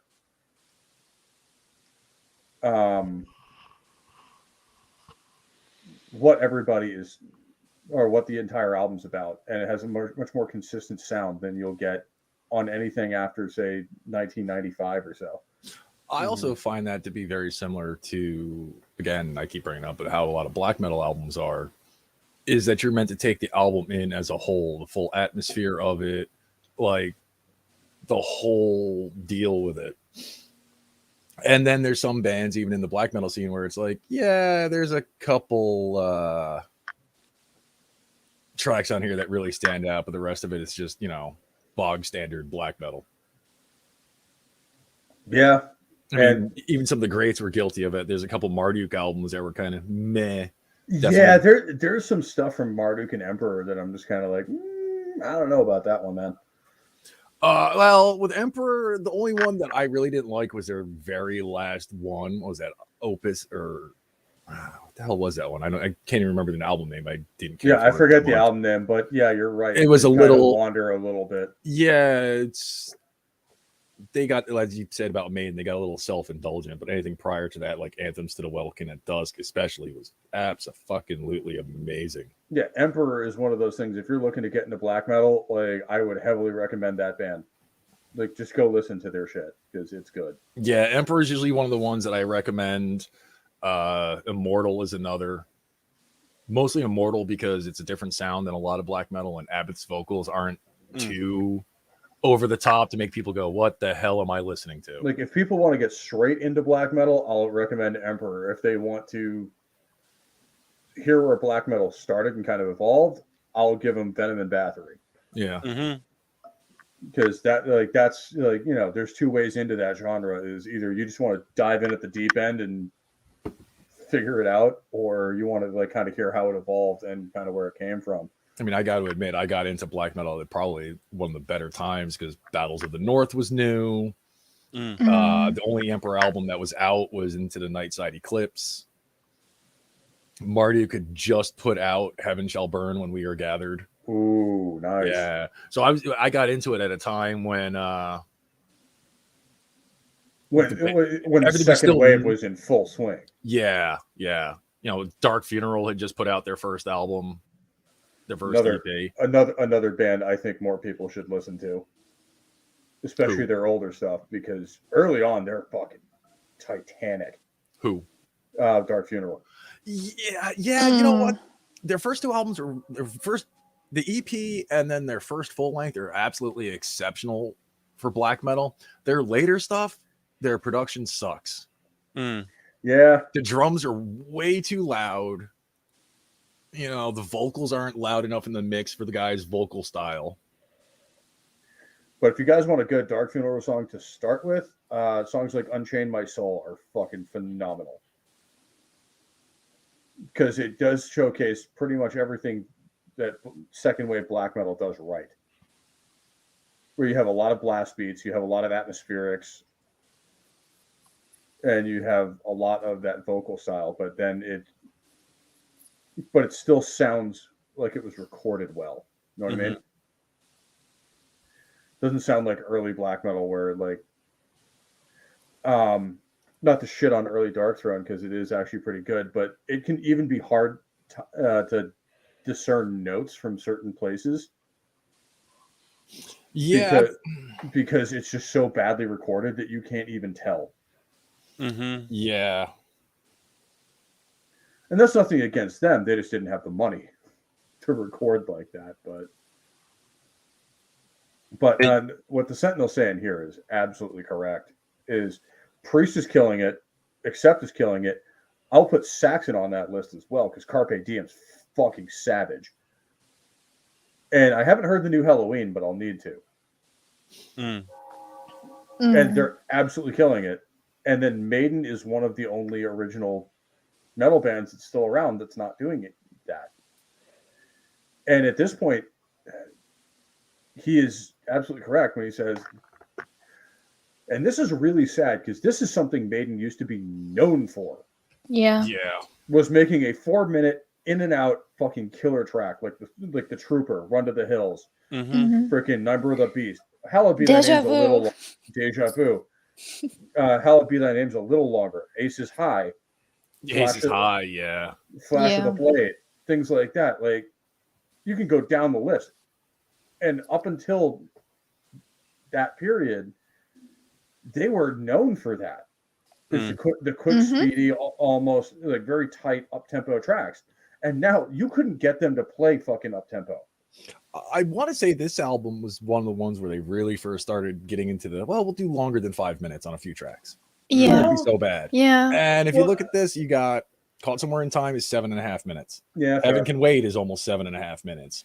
Loneliness of a Long Distance Runner is 6.5 minutes. Alexander the Great's 8.5 minutes. So Yeah, so they are starting to get longer, and Seventh Son is really where it becomes evident. 2. Half the album is longer than 5 minutes. Yeah. Mm-hmm. And actually, no, Somewhere in Time actually has shorter tracks than this. There's only 2 tracks that are more than 5 minutes on Seventh Son, and that's Seventh Son and Infinite Dreams. Really? Yes, I got my Maiden playlist open in front of me. Okay. Can Moonchild's 5 minutes 40 seconds. Can I Play with Madness is 3.5 minutes. I mean, Can I Play with Madness is the standout for that album. The Evil That Men Do is 4.5 minutes. The Prophecy is 5 minutes. The Clairvoyance 4.5 minutes. Only the Good Die Young is almost just under 5 minutes.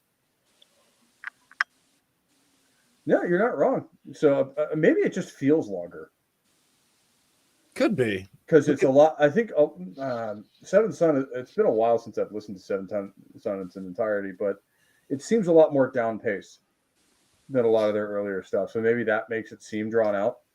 I want to say that, again, that comes down to the production, because this is where they also kind of experimented a little bit with synthesizers. Well, they were already simple. A little bit here and there. Synthesizers on this one. The synth was heavily in evidence on Somewhere in Time, on every song except Wasted Years. Mm-hmm. They wanted Wasted Years to be on its own because, that song is one of Maiden's immortal classics, and I think they knew it right when they recorded it, that it was going to be a smash hit. It's a good song, not my personal favorite. It's not my personal favorite from Maiden, but off of this record, it does stand out as one of their better songs. And certainly commercially, it has done a lot better than a lot of their tracks up to this. That's for sure. But, that's all personal taste and stuff like that, which, this is why we do episodes like this, so we can sit here and argue about stuff for an hour and a half, 2 hours. Exactly. But no, this is really the classic period of Maiden, and I think much after this, you start getting into the stuff that's fairly inconsistent. Well, maybe we can do part 2 sometime, and we can start from Seventh Son, which is my favorite now. All right. Well, unpopular opinion, but it became my favorite. You actually share that with a buddy of mine who I used to work with. That Seventh Son is his favorite record as well. It didn't used to be, but it's undeniably my favorite right now. You know what? I'll have to give it a good long listen at some point because everyone says it kind of grows on you after a while, and I maybe never give it enough of a chance. But we will absolutely do a part 2 of this because what kind of metal channel would we be if we didn't talk about Maiden? Yeah, we gotta cover the bad era as well. If you think I've been a little vitriolic in this episode, wait till that one. Oh yeah. It's one of those things where I'll probably put that off for a while just because I like being more positive on this channel and I like talking about the stuff that we're really that we really enjoy and it's genuinely good. And then we get into songs like later Metallica or Maiden where it's just oh, it was so good, and then that happened. Yeah, I get it. Maybe we can just do a speed run of whatever is left. We'll see. We'll see. We'll talk. One day. We will do those albums because I do want to talk about Brave New World because that is the album that got me not only to Iron Maiden but heavy metal as a genre. So I will definitely be doing an episode on that period. I don't know that I ever want to cover the Blaze Bayley era because I never want to listen to those records again. There's some good songs if they're performed by Bruce live. Yeah, that's the problem. That's all I can say. But they're only good when Bruce Dickinson sings them. Yeah, I can't listen to those albums on their own for fun because it's not really fun. It's painful. It's painful. On that note, I gotta go, guys, but it has been a pleasure. Oh, I really enjoyed this stream. I wish I could stay for a little bit longer, but I can't. It's been great having you on, and you're welcome back here anytime. Awesome. We'll stay in touch, and maybe one day part 2. Yeah, well, it'll happen. It's just a matter of when. All right. Bye-bye. Have a good one. Pleasure. Have a good one. But yeah, man, this is one of those albums that's just freaking awesome. Like from so many different angles too. Like, because when you look at '86, like there was so much new technology coming in. Like you say, Imperitus with the synths and stuff like that, they were starting to become a lot more obvious. Mm-hmm. And they were starting to play around with, new recording techniques, stuff like that, which is why it sounds a little different. Well, if my memory serves me right, which is quite possible that it doesn't. When Seventh Son came out, it did well, but longtime Maiden fans were kind of like, huh? They kind of farted at it. Yeah. Because it was very different from what they were used to. Which it should have been, because Somewhere in Time was... They kind of started with this album, though, too. It was kind of a prelude to that. And yeah. I'm saying when I say when they started with this album, too, the fans kind of were a little... It did have great tracks on it, but overall, like, I'm not to shit all over Mila, but The Loneliness of the Long Distance Runner is not one of their better tracks. Well, I mean, I think at least as far as this album goes. I think it fits for certain things. Yeah. Oh, yeah. I'm not saying it's a bad track. I'm not saying it's anything like that. But it's certainly not a personal favorite of mine. But to me, it didn't fit this album. To me, Wasted Years, Strangers of a Strange Land, and Alexander the Great are the 3 standouts for this record. For me, it's Wasted Years, Caught Somewhere in Time, and Alexander the Great. Okay, yeah, Somewhere in Time has a lot to recognize. Have you actually ever seen the full fold out of this art? Yes, I have, and it's fucking glorious. Or the Stranger in a Strange Land single art. That I haven't. I've never actually seen. Oh, you need to look that up and share that, or I'll look that up and you can put it in the private chat. But it's kind of impressive because the artwork on Maiden's albums, even if the album itself is pretty bad. That one recent one with the sci-fi cover was shit all the way around. Final Frontier? Yeah. Yeah, we don't talk about that record. It never happened.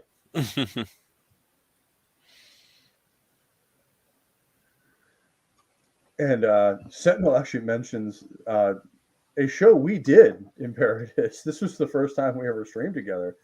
Was all the metal stuff from 1988. Oh, yeah. Mm-hmm. That was actually the first stream I was on with you and Nick. Yep. Way back when. And yeah, there were some fucking amazing albums from that year.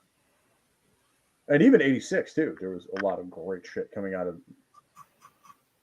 of the scene. Which I just thought that was funny that he brought up like one of the shows the first shows I ever did before I even did Rock and Roll Religion. Yeah, that was pretty early into my so far short career. That was probably February? February, May, something like that. It was way before May because I had already done. Or not May, March. No, yeah, I think it was February.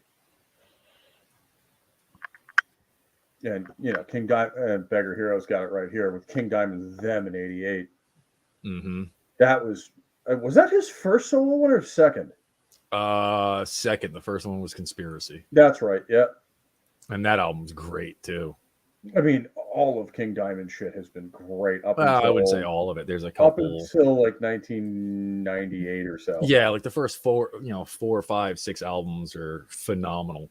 Abigail 2 was really the first of the downslide albums. Yeah, the Eye wasn't that great either. Yeah, but I can get behind that album at least. Like I can see where it was there, but Abigail 2 was just bad. That album never needed a sequel. And someone Sentinel brought up Operation Mindcrime. Holy fuck! Yep. What a record! I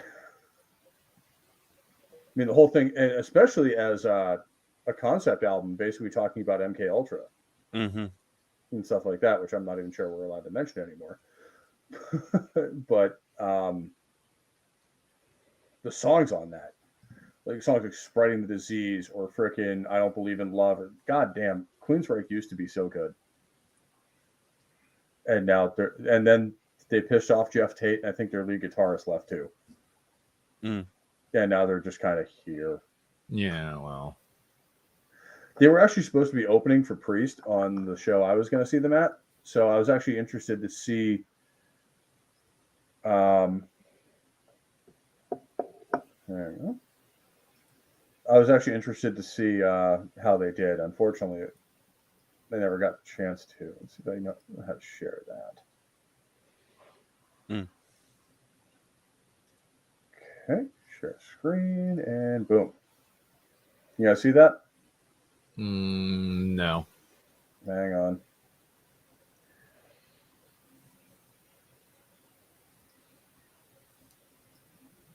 Oh, there we go. Because I didn't do it correctly. There we are. That was the art for the single. That's fucking badass, and I love it. It's kind of the cool. kind of the Cantina from A New Hope, just done in a more 80s cyberpunk style. Yeah, that looks sick. And I think it's fucking amazing. Some of the best artwork they did was this time period, like the Somewhere in Time album, like the Cyber Eddie. No, Cyber Eddie looked fucking great. Yeah. And I like the Western aesthetic too. Like Razor. I mean, I've always been a fan of Westerns. And Razor actually just did an episode a couple days ago on the Western as a genre. And, you know, he's absolutely right when it was like, it's been around for so long and it's such a part of our culture that it was just ridiculous. And it's, you know, it influenced everything from science fiction to every other genre that came in contact with it, really. Yeah, big influence on pulp. Well, I mean, pulp was a big influence on Westerns, too. I mean, the original pulp novels were mostly Western stories from like Buffalo Bill Cody. And the old like dime store novels. Yeah. You know, about Wild Bill Hickok and Buffalo Bill Cody and stuff like that. And, you know, that kind of led to that romanticism for the Western age that turned into, you know, the Western. And really it lasted from like the 1920s, really, before you even had, you know, sound in movies, really. Or, you know, and then it moved into up to the 1980s, really. You had Westerns pretty much constantly. And then even into the 90s, you had a couple of really good ones with Tombstone and Unforgiven. Oh, Tombstone and Unforgiven are fucking both great. But there were some other ones. I forget what the title of them was that were actually pretty good. That's going to annoy me. Because I remember seeing them as a kid, and I don't. Speaking of the 80s, I went back last night, and because someone mentioned this movie, I think it might have been even on either Comics is Thursday stream or the stream I was on Friday night on Foulball Productions. Someone brought up the old Cannonball Run movies. Oh, no, Cannonball Run I'm sorry, it wasn't awesome. even that. It was Friday night when I was at work. I was listening to Razor's playlist for Razor Force Cinema. Nice. And he brought up, it was on the one for Malone. Yep. When he mentions, he's like, this isn't Cannonball Run, folks. I went back and watched Cannonball Run. I'm like, holy shit, everybody was in this movie. Yeah, it was like everybody who was anyone in the late 70s was in that fucking Roger movie. Moore, Sammy Davis Jr., Dean Martin, Jackie Chan, Dom DeLuise, Bruce Reynolds, Adrian Barbeau. Yeah, they were all fucking Farrah Fawcett. Yeah, that's right, Farrah Fawcett. I'm sitting there going, holy shit. And Roger Moore was playing Roger Moore. Yeah, like he wasn't even a character. He was Roger Moore is in this movie. Yeah, and then every time he makes an entrance into a scene, they're playing like this quasi James Bond theme in the background. Like as close as we can get to the James Bond theme without getting sued. The movie is just so absurd. Terry Bradshaw's in the movie. That's right. Shit, I forgot he is. And that was when he was actually in the NFL. Yeah, I mean, if you guys haven't seen that movie in the chat ever or in a long time, go and at least watch the first one from 81. And you're going to sit there and go, holy shit. Cannonball Run is a fucking joy to watch. I mean, you know, they made that movie just so they could drive cars through as many things as possible. Oh, God, yeah. That's the entire purpose behind it. The first 20 minutes of the movie, you have two different buildings getting driven through. You have a cargo launching into a hotel pool. I mean, that's half the reason they made Smokey and the Bandit was. Let's see how many. The Bandit might have been earlier. It was 77. Okay, yeah, so yeah, but it was because that was a 77 Hearst Trans Am, and they really just did that to see what kind of crazy shenanigans they could get away with a Trans Am. That was the entire reason that movie existed. It was basically, the Dukes of Hazzard, but a little less problematic. Then I also then went and watched a couple other Chuck Norris movies just for nostalgia purposes, because honestly they're not good movies. No.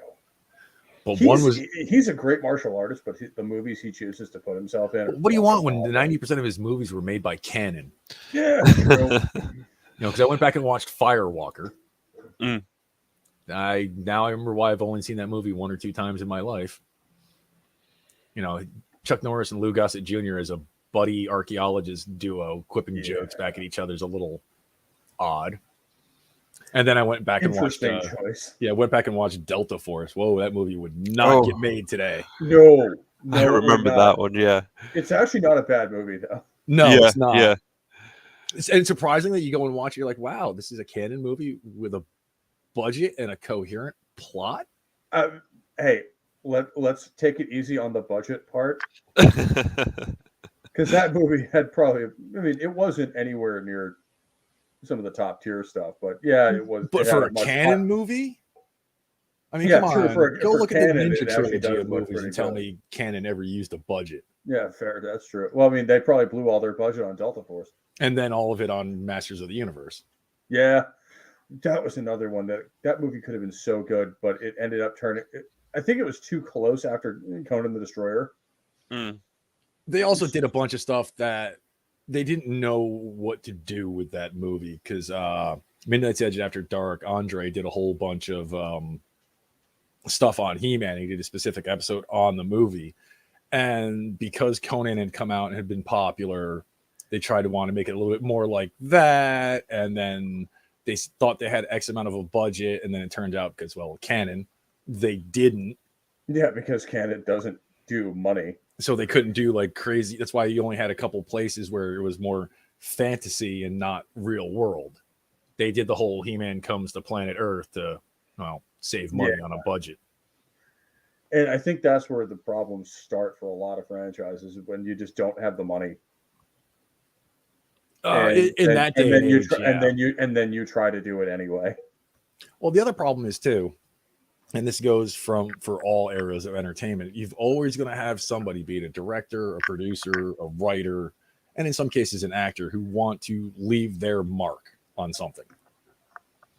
But when you're turning around and doing something that's already established, it's not a smart idea. I can't think of very many times that some form of entertainment where a person involved in it came along and said, hey, they did this before, but we're going to do it again, and I'm going to put my twist on it. Yeah. And it's actually worked. It's not very often that happens. I mean, occasionally it works, but for every one that it does, there's 50 that it doesn't. And it turns out horrible. I think the only form of something like that actually working is when a band does a cover. And sometimes the cover will work just as well as the song, and sometimes take on a life of its own. Like I brought up the last time you, me, and Herbs were together, the Cannibal Corpse cover of No Remorse. Oh, yeah. It's really fucking good. And I've listened to that song several times since, and it, like I said, it takes on a life of its own from the original. I mean, you listen to that, you think it's a Cannibal song. Yeah, I mean, and that's that's the best way of doing a cover, is like doing a song your way. And the only thing that, in my opinion, though, the only thing that they really turn into the Cannibal style is the blast beat section. Yeah, and one of the other ones from that era, I think, that covers that I think the band did a really good job with was Overkill's cover of Frankenstein. Yeah, that was really good, actually. That was fucking phenomenal. Because they included all the freaking, keyboards and synthesizers and stuff like that, but they just down-tuned it and fucking went to hell with it. And I thought that was fucking amazing. But no, that was a really, really great cover. And you know what? I love when bands do covers that they can't do what the original one did, and they don't try to. Like, perfect example being Sabaton's cover of Jawbreaker. Joaquin knows he cannot scream like freaking Rob Halford does, and he doesn't try to. He just goes with a baritone throughout the entire thing. So that's one of those, like, everybody knows I can't do what this song requires, so I'm just going to do it my way. And other than that, they did a great job of it.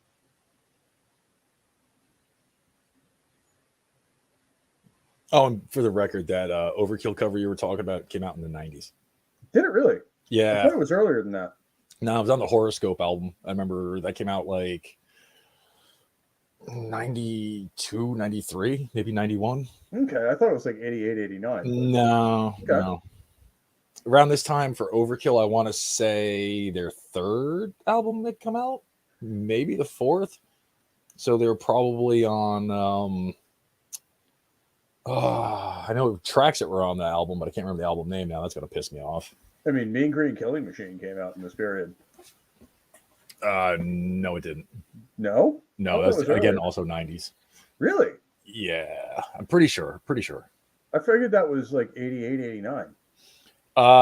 Let's put it this way. Horoscope, which has got Frankenstein, came out in 91. Okay. This time period would be... the tail end of Taking Over, which came out in 87. Okay. And then 88 was Under the Influence, which has got that iconic album cover of the kid in the sewer with the skull with the bat wings, like shooting lasers at him. And then right after that was The Years of Decay in 89. Okay. But yeah, man, this entire period was just crazy with how many different genres were producing classic material at this point. I mean, you had 86 to 88, you had freaking Metallica produced Master of Puppets and Justice for All. 84 to 86, you had, 82 to 86, really, you had Judas Priest do Screaming for Vengeance, Defenders of the Faith, and then Turbo. Then you had Slayer from 83 up until 88. Mm-hmm. Yep. Show No Mercy, their debut, all the way up to South of Heaven. Yeah, just fucking killing it. With even a little bit further if you want to include Seasons in the Abyss. I will include that because Seasons in the Abyss is a great fucking record. Mm-hmm. It has its low points, but oh man, some of the high points are fucking spectacular. I think it has less low points in South of Heaven. Yeah, I'll get behind that. Yeah.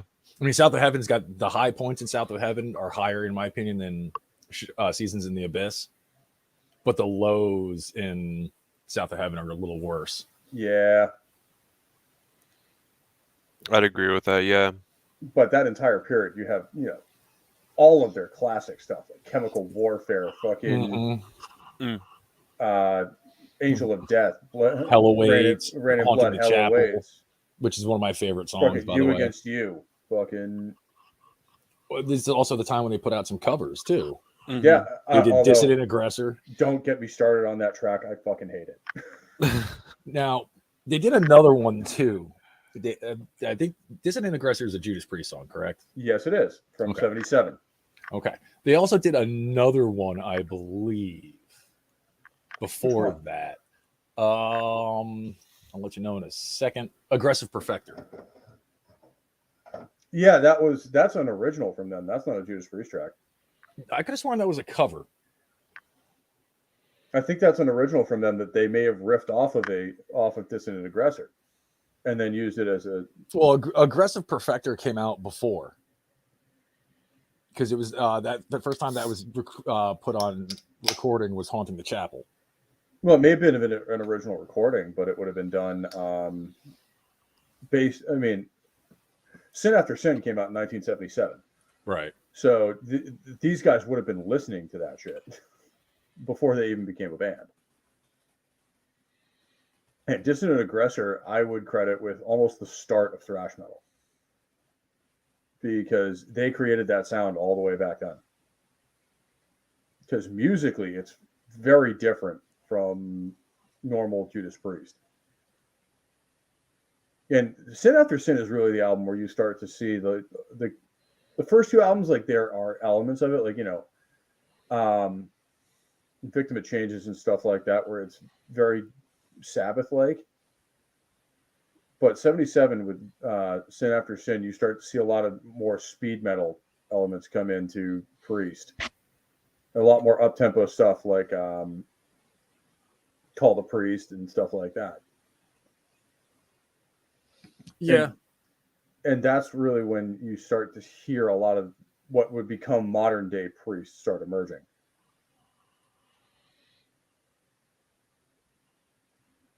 Although you also had shit like power ballads and stuff like that they kept doing. Don't get me wrong, Priest is my favorite band, and I love every single one of their albums, but not all of it's great.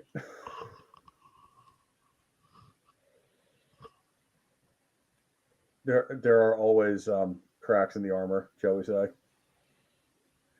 Well, it's like that for any band. I mean, you may have talked about before stuff like, you may have talked about Dark Throne a bit.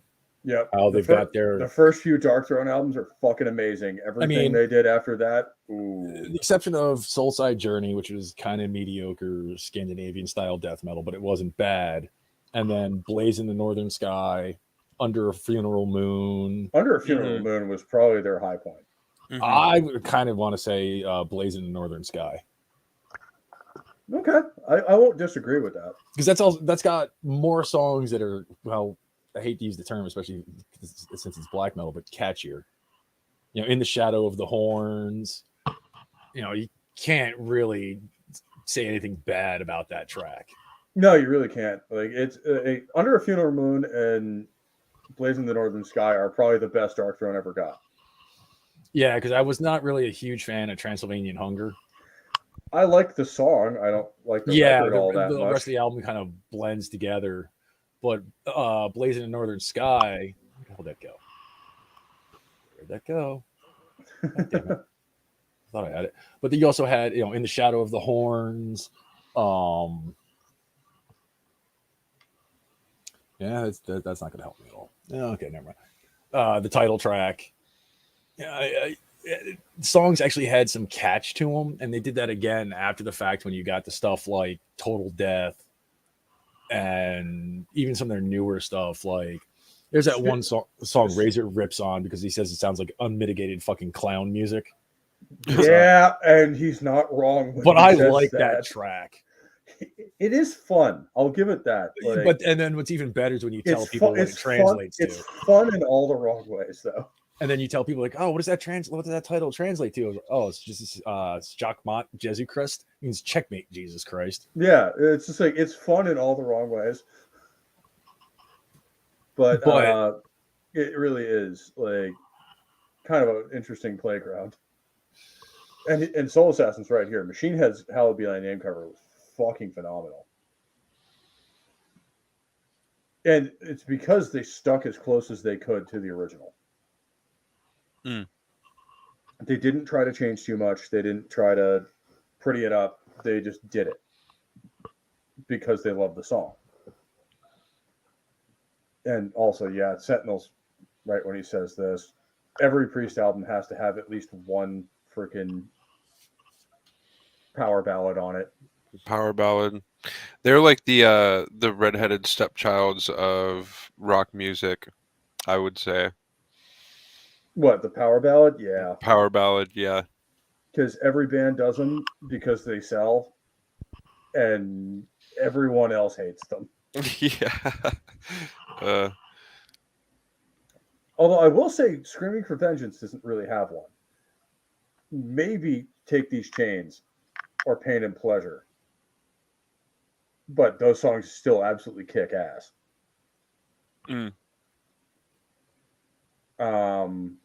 But man, that entire record is just fucking savage from toast to titties. And the one that follows it, I mean, I've already done a stream on Defenders of the Faith, and god damn, that album's amazing. Mm-hmm. But like the big guys at this point were Priest, Maiden, Motorhead. Sabbath was still Sabbath was actually waning in popularity at this point because the 2 Dio records had come out in 80 and 81, and now they were contractually obligated to tour as Heaven and Hell because fuck you, Sharon Osbourne. And they were kind of waning in popularity, but Priest and Maiden were just going into the stratosphere. Mm-hmm. Like to the point where Priest played at Live Aid in 85.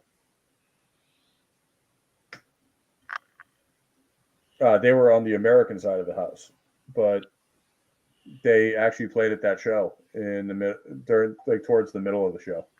Okay. And they were the American side of. I think it came in Philly, versus the Wembley Stadium one, which everyone will remember from Queen's absolutely masterful performance there. Oh yeah. And if you have never seen the actual footage of Queen's Live Aid performance, go fucking look it up. It is one of the best rock concerts I've ever seen. I think I have seen it on YouTube because the videos are out there. It's phenomenal. It's probably like one of the biggest crowds for a stadium show I've ever seen. And for a 20-minute set, it's absolutely fucking killer. Yeah. And it's actually not the biggest crowd I've ever seen. And actually, Maiden would have the biggest crowd of all time at that time in 85. Okay. With Live After Death. Mm. And they would record that for 1985's Rock in Rio, where they had over 300,000 people in attendance. That's a lot, yeah. Which is fucking nuts. Yeah. 300,000 for a rock show is absolutely insane. Yeah. And after a while, it just becomes a number. You can't see that many people from the stage. It's just a sea of body sweat and alcohol. Yeah, exactly. Like after like the first 10 or 15 rows, it all just blends into just big mosaic of human. Mm-hmm. And I don't even know what that looks like from on stage, but it must be just an incredible feeling to play in front of that many people. Yeah. Oh yeah, I bet. And they've done it twice at Rock in Rio. Mm. They did it. They hit over 300,000 in 1985 and in 2001. Okay. So they've done that twice in their career, and Taylor Swift was trying to brag that she did it once in 2017. Yeah, Taylor Swift can go suck it. Yeah, Taylor Swift can eat a dick. And although if she actually sucked dick better, maybe she wouldn't be constantly putting out albums about how her boyfriend left her. Right. I'm sorry. Did I say that out loud? I'll give it to her. Her original shit, like before she made it her big. Early stuff when she was Her a country artist music was actually good. Yeah. I actually enjoy it. Like, but then everything after. Like, yes, for those of you who don't know, I do enjoy country music and southern rock. In fact, one of the weeks I took off, I was actually going to see Brad Paisley. Oh, he's good. He's really good, and actually, he did something I did not expect for a country rock, for a country guitar player. Mm-hmm. He actually covered "Hot for Teacher" on stage live. Oh, there you go. There you go. When you're brave enough to cover Eddie Van Halen live, yeah. As a country artist. And he did a good job of it, too. Nice. So that was just like one of those, dude, fucking respect. Yeah. But, yeah, that was where I was 1 week. And then, last weekend we had some issues with Toxic Man Flu being sick. And then other than that. But, yeah, dude, like, oh, man. That era was just, I mean, the original Taylor Swift was actually not bad. Mm-hmm. But it's the same thing that happens to every pop artist once they really get into the industry and they start getting their hooks in, you just start to see that the originality and the talent go away, and the writing by committee and corporatization come in.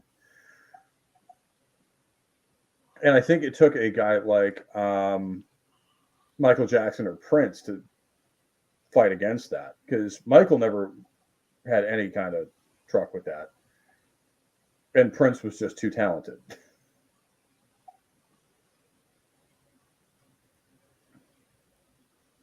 I mean, when you look at it, I think probably the pinnacle of 80s music was probably Beat It in 1982, because you had a song performed by Michael Jackson, written by Prince, and with guitar work done by Eddie Van Halen.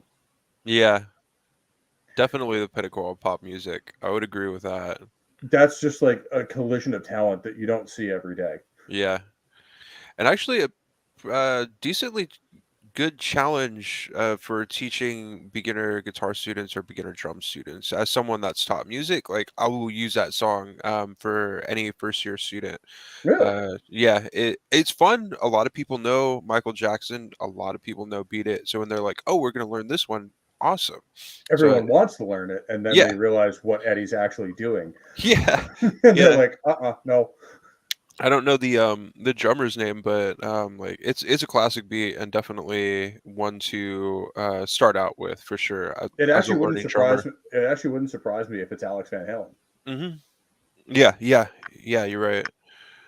But yeah, no, that's a great song. Like as far as pop music goes, that his first 2 or 3 albums are fucking fantastic. Yeah. Like especially Off the Wall and Thriller.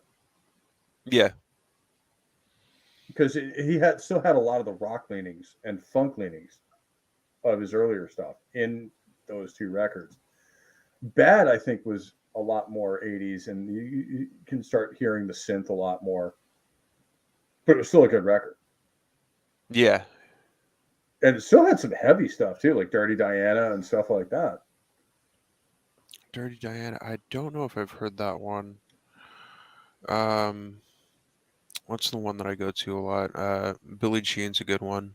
That's all off Thriller, but yeah, Billie Jean's fucking phenomenal. Yeah, everything on Thriller is good. Yeah. And Off the Wall has some great stuff too, like Don't Stop Till You Get Enough. Yep, that's a great one. And 70s Rock Fan is here. The party can now begin. What's up? How's it going, Dad? What's going on, bud? Ooh. Sentinel has a great question here, and I don't think it has, because that's been around for a very long time. Yeah, I can't think of one either, really, because they've all put maybe Arch Enemy at best, maybe Arch Enemy or Nightwish, maybe. Yeah, again, that's a maybe because Delane started with a female lead singer. There's a newer one. And going back into the day, you had Lita Ford, you had the Runaways, you had Joan Jett and the Blackhearts, and before Doro Pesh went single, she had Warlock, which is fucking phenomenal. I've met her a couple times. Yeah, is she as cool as she seems? Yes. You remember that shop I've told you about that's by me? Yeah. He used to, for a long time, he used to have either pro wrestlers coming in to do, meet and greets, or if bands were touring the area, he'd try to get them to stop by. She was out at that shop like 5-6 times. That's awesome. And she's an absolute sweetheart. Like, she seems like one of those people that like genuinely fucking cares and like genuinely gets it. Yeah, I also think it's more of the Euro side of things because she is German. Well, yeah. Oh, yeah. So and she's still hot, even though she's in her 60s. Much more so than Lita Ford. Oh, yeah. And Lita Ford was, oh my God, back in the day. If you guys haven't heard of this one, it's a relatively recent band called Ginger, spelled with J's. Really good. I like them. Ginger, I absolutely despise. I hate their vocals. Oh, you do? Okay. It's that growling vocal. It just sends me right out of it. I gotcha. I wasn't too impressed because they came across as more new metal to me. Although, if you want a modern female led band that absolutely kicks ass. There's two of them. One of them is female led, and the other one is all female. Mm. The female led one is Unleash the Archers. Unleash the Archers. I've heard of which them. is Brittany Slays is fucking amazing as a singer. And they're basically a more power metal Iron Maiden. Okay. In fact, they're very similar. And then the other one would be Burning Witches, which I have heard nicknamed Judas Priestess with good reason. They do sound a lot like Judas Priest. I have heard of a all-female cover band called the Iron Maidens. That is another one. They're actually really good, and their guitar players are actually both very good. Yeah, I think. And everyone likes to make a big deal out of Courtney Cox because she has big tits and she has a nice guitar. And she's also a brilliant guitar player. She is good. Yeah, she's got her own custom model with Comparison, I think it's called. Yeah, it's a Comparison. Yeah. No, they're cool. I like them a lot. But yeah. But no, I mean, those guys are actually really good. Somebody brought it up. Lacuna Coil, they were actually really good. Yeah, Lacuna Coil is good. I used to listen to them.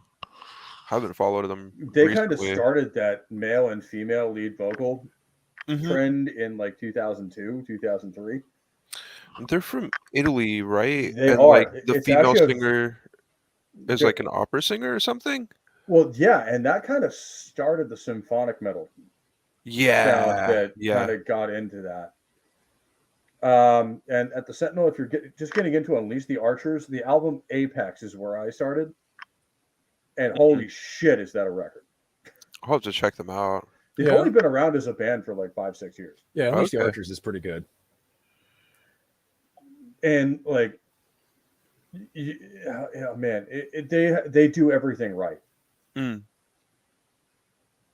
They do things, and Burning Witches, their first two records are very, very good. They're not my favorite band or anything, but they are.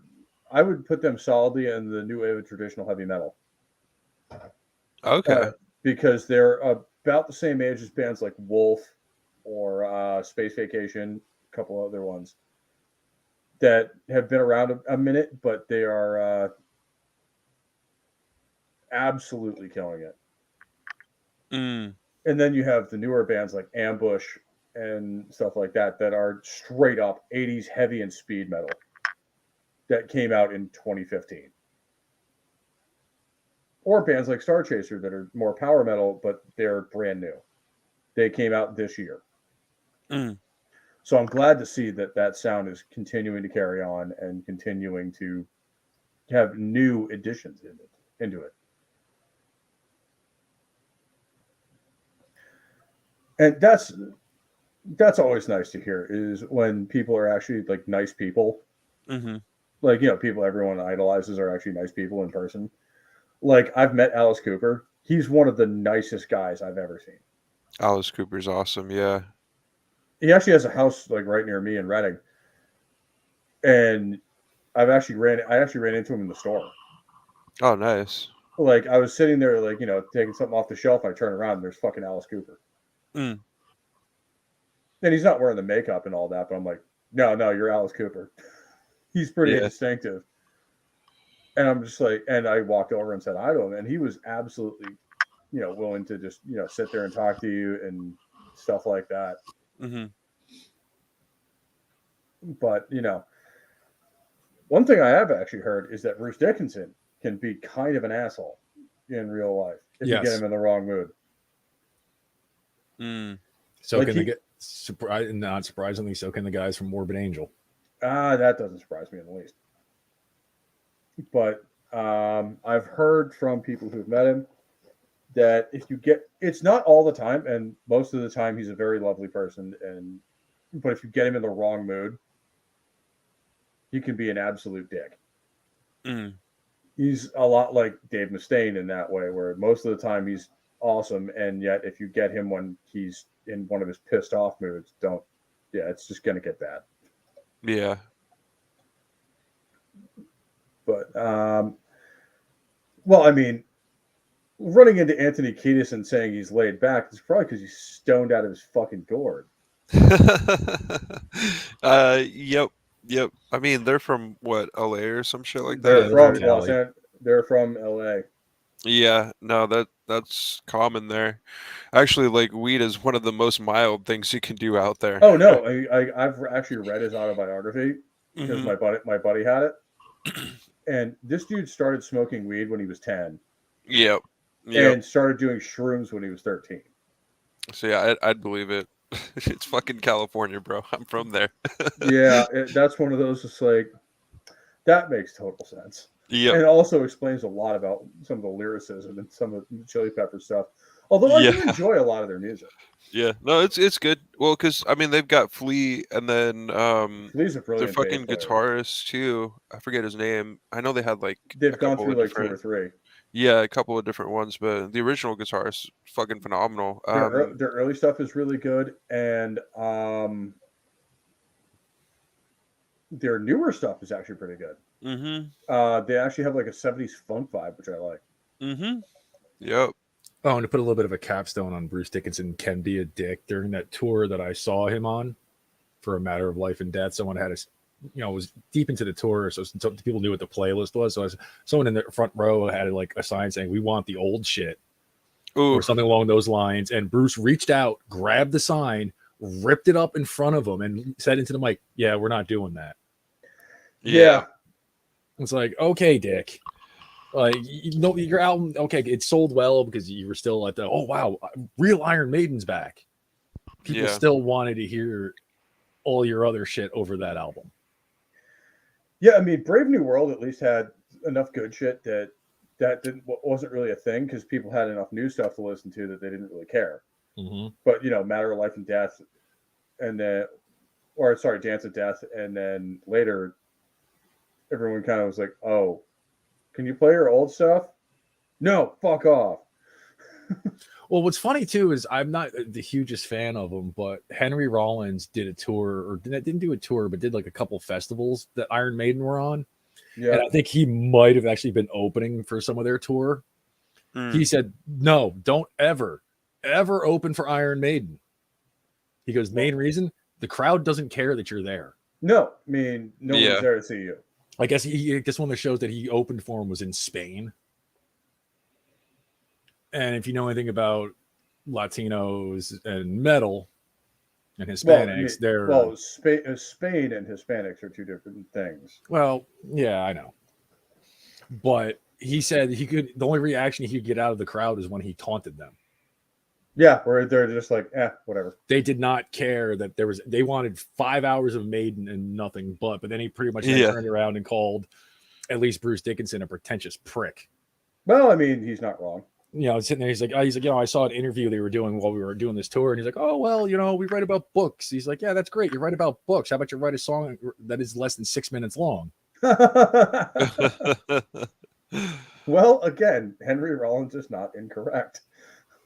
He's a bit of a fuckwit, but he's not incorrect. Well, I mean, I have a lot of respect for Henry. He's a funny guy. He's actually kind of a conservative, and he used to head up Black Flag. So, he's not a complete idiot. But I will say he does go a little far sometimes. Yeah. Which is expected from the guy who used to frontman for Black Flag, yeah. But yeah, no, that does actually make sense for Maiden. Nope. He's actually not wrong. I actually knew about this show because for a while I think Richie and Steve lived together or lived in the same house, and his daughter did actually start her own band, and apparently they weren't very good, unfortunately. And, kudos to Steve Harris for, supporting his daughter's dreams and wanting to, and trying to help his kid. But there's there has to be a certain line where you don't let them open for Iron Maiden. Yeah, no, seriously. That's throwing your daughter in at the deep end. I mean, when I saw them, they had Bullet for My Valentine opening for them. We just hung out in the parking lot and drank beer. Yeah, and like probably threw beer and threw empties at the fucking band. Yeah. Because Bullet for My Valentine, don't get me wrong, they have one or two good songs. They're also a shit band. Yeah, but they should have. I don't care how good they are. A band like that has no business opening for Maiden. No, they don't, and they're asking for trouble by opening for a band like Maiden, because they are going to. I mean, they're opening for a band that is one of the OG metal bands, and you're an emo band from the mid-2000s. Yep. You are never gonna be liked by the audience. Even if your stuff is actually not bad music, you are basically part of the reason that metal died. Yeah. So you're gonna be hated pretty much no matter what, no matter how well you do. Trey Courtney has it right. Too emo. Yep. And Richie Faulkner has always put on a good show, man. He's just a phenomenal guitar player. Like that was one of the best moves I've ever seen a metal band do, is when, KK Downing announced he was retiring from Priest.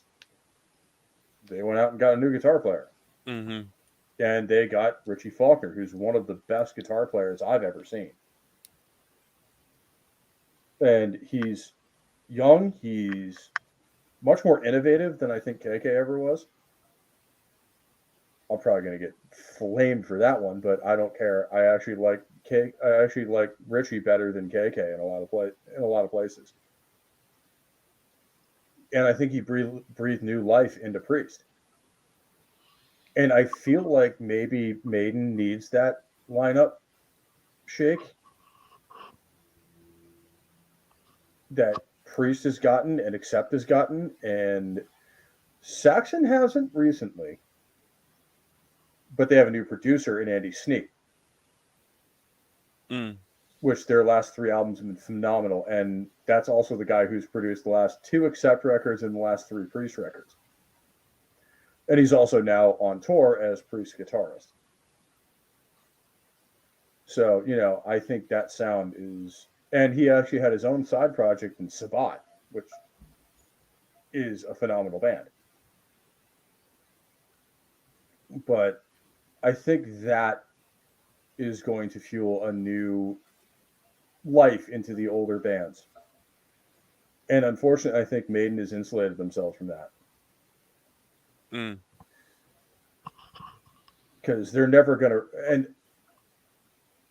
they've...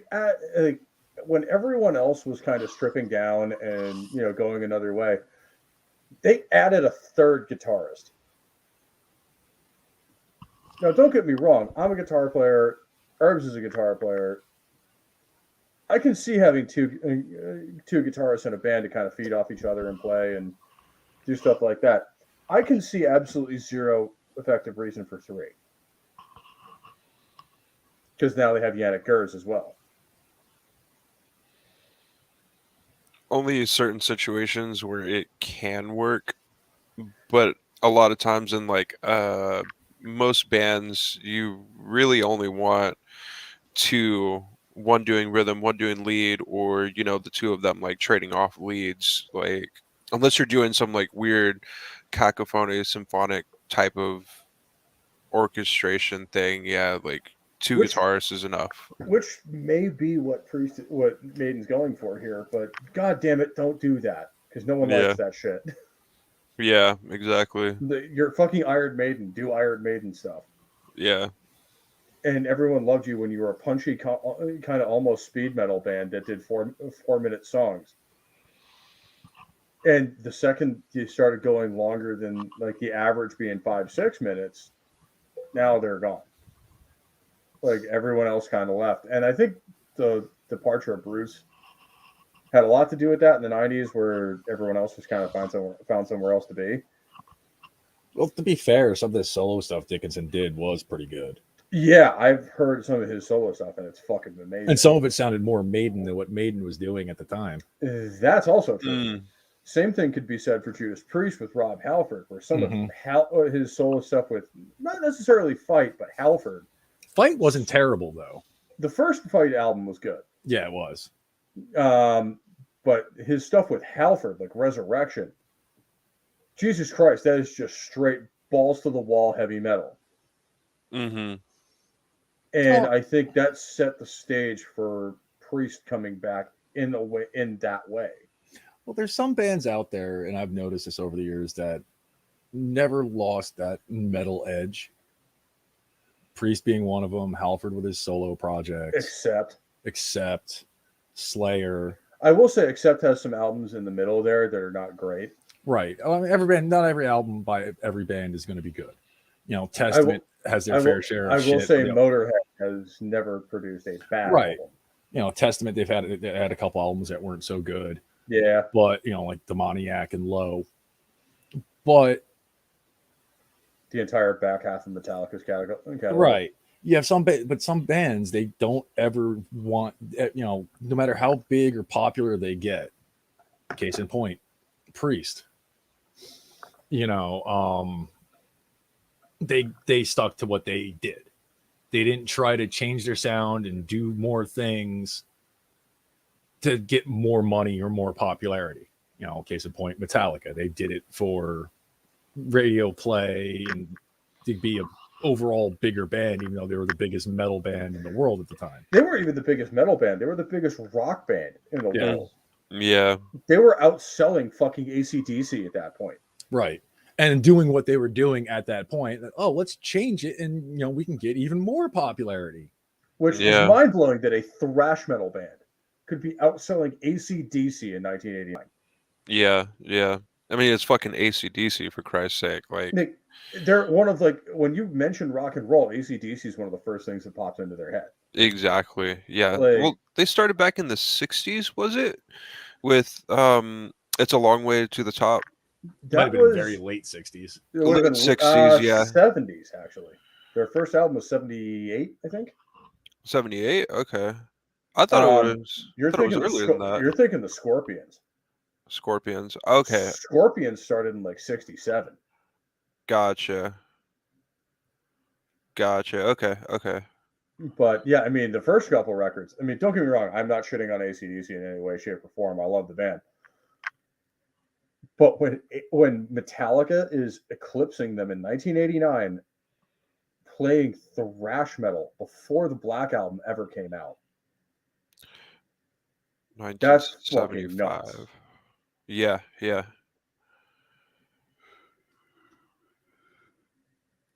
But damn. And also, I mean, I don't need to search my feelings, 70s. I know it's true.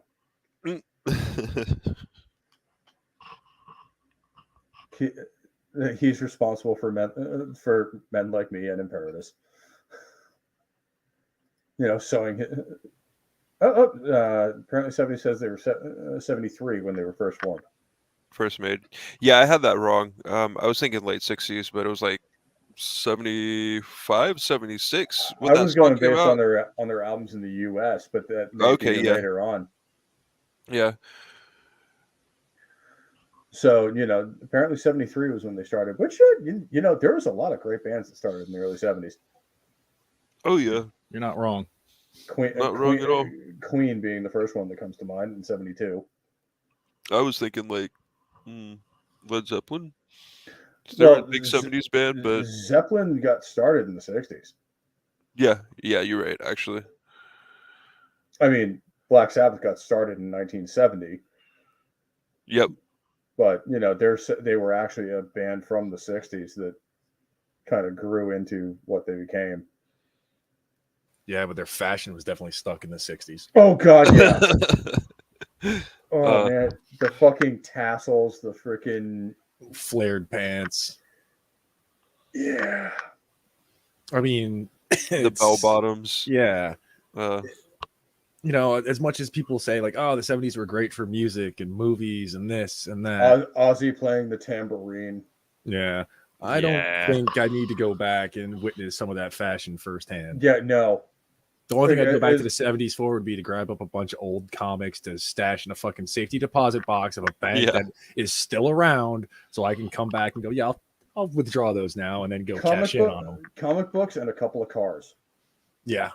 Late 70s, there'd be a few toys I'd grab too. The old Shogun Warriors line. Yeah. If you don't know what that is, go look them up.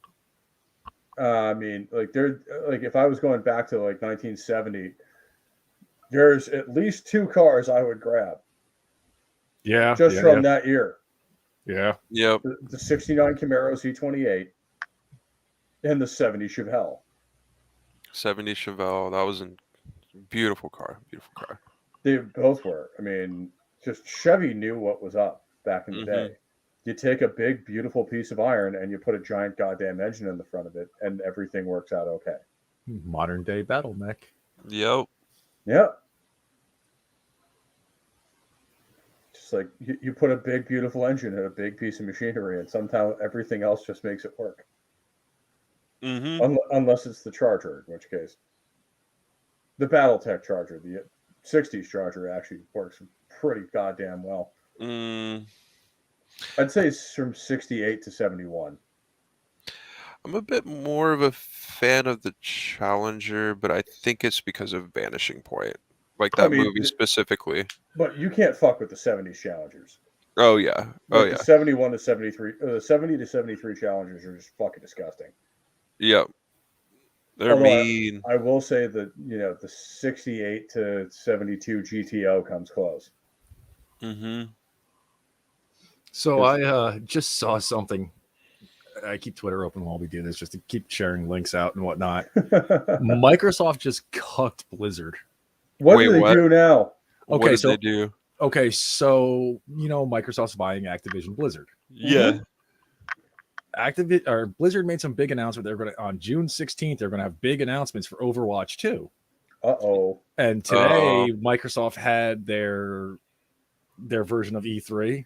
Yeah, basically the E3 is done now, so each company's just going to have their own conference. Yeah. And Microsoft announced that the release date for Overwatch 2, the fact that it was going to be free to play, and was going to be on Game Pass. Oh, wow. So basically all of the things that Blizzard had was probably going to say, yeah.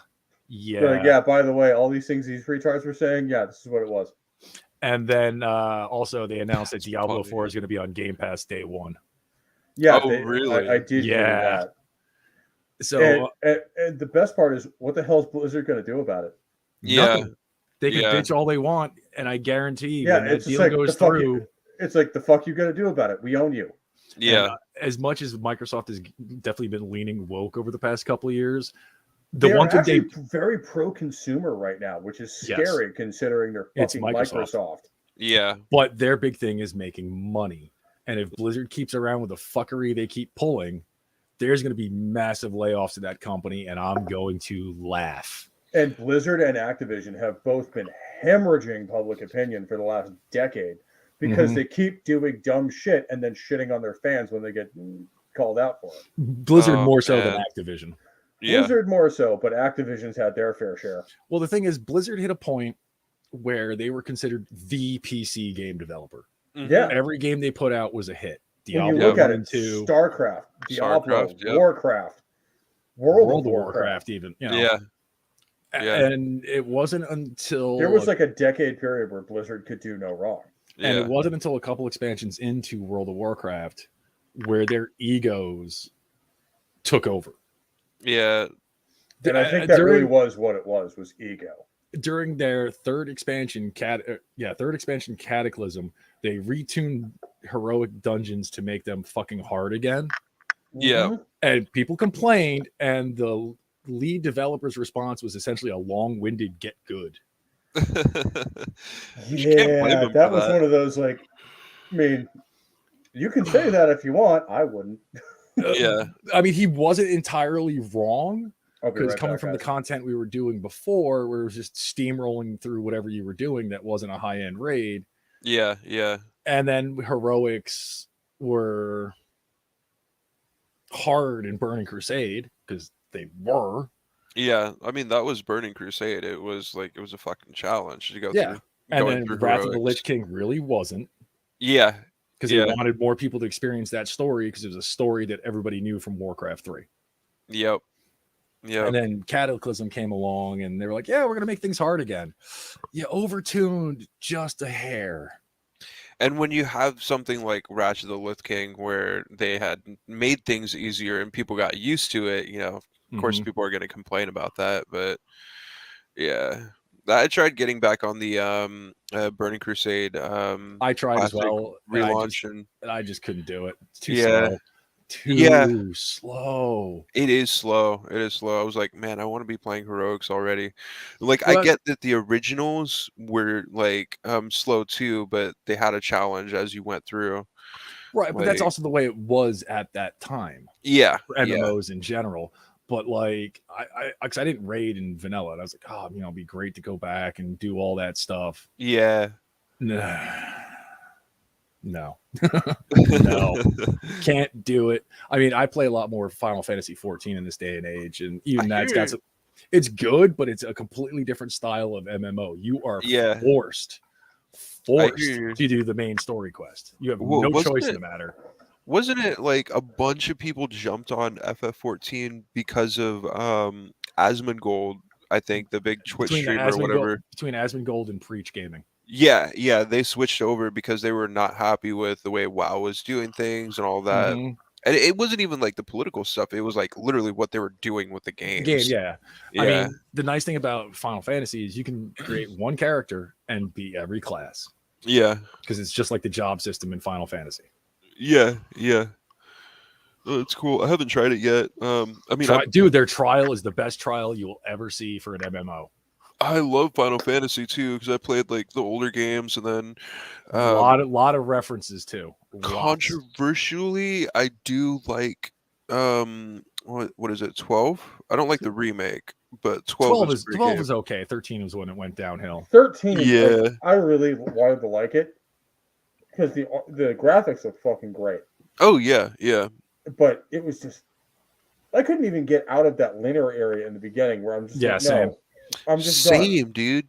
And like when you get to that first boss, like I got to that first boss that they have you fight, and I just could not get past it. I was like, dude. Yeah, and I'm just like, I don't even care enough to try. Yeah. Oh, not to derail this conversation even further, Pope. I had to delete my Mech Warrior campaign.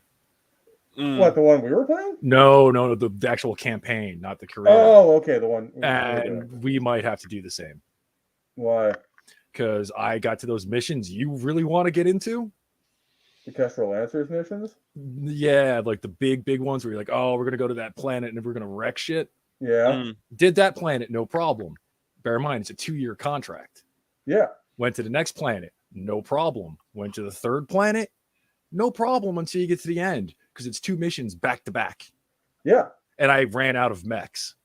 Ah, okay. Well, we're still. I mean, dude, I had better stuff in my campaign than we do in the career. I mean, just you saw. You see saw the picture I sent last night. Yeah, but you saw us do that campaign mission with nothing heavier than 75 tons. I understand that. I have an awesome. So do I now, or I did the same one. You can literally just fucking walk through that mission with an awesome. The mission just soak up damage. The last mission on that planet is so ridiculous. The amount of shit they throw at you, like entire lances at once.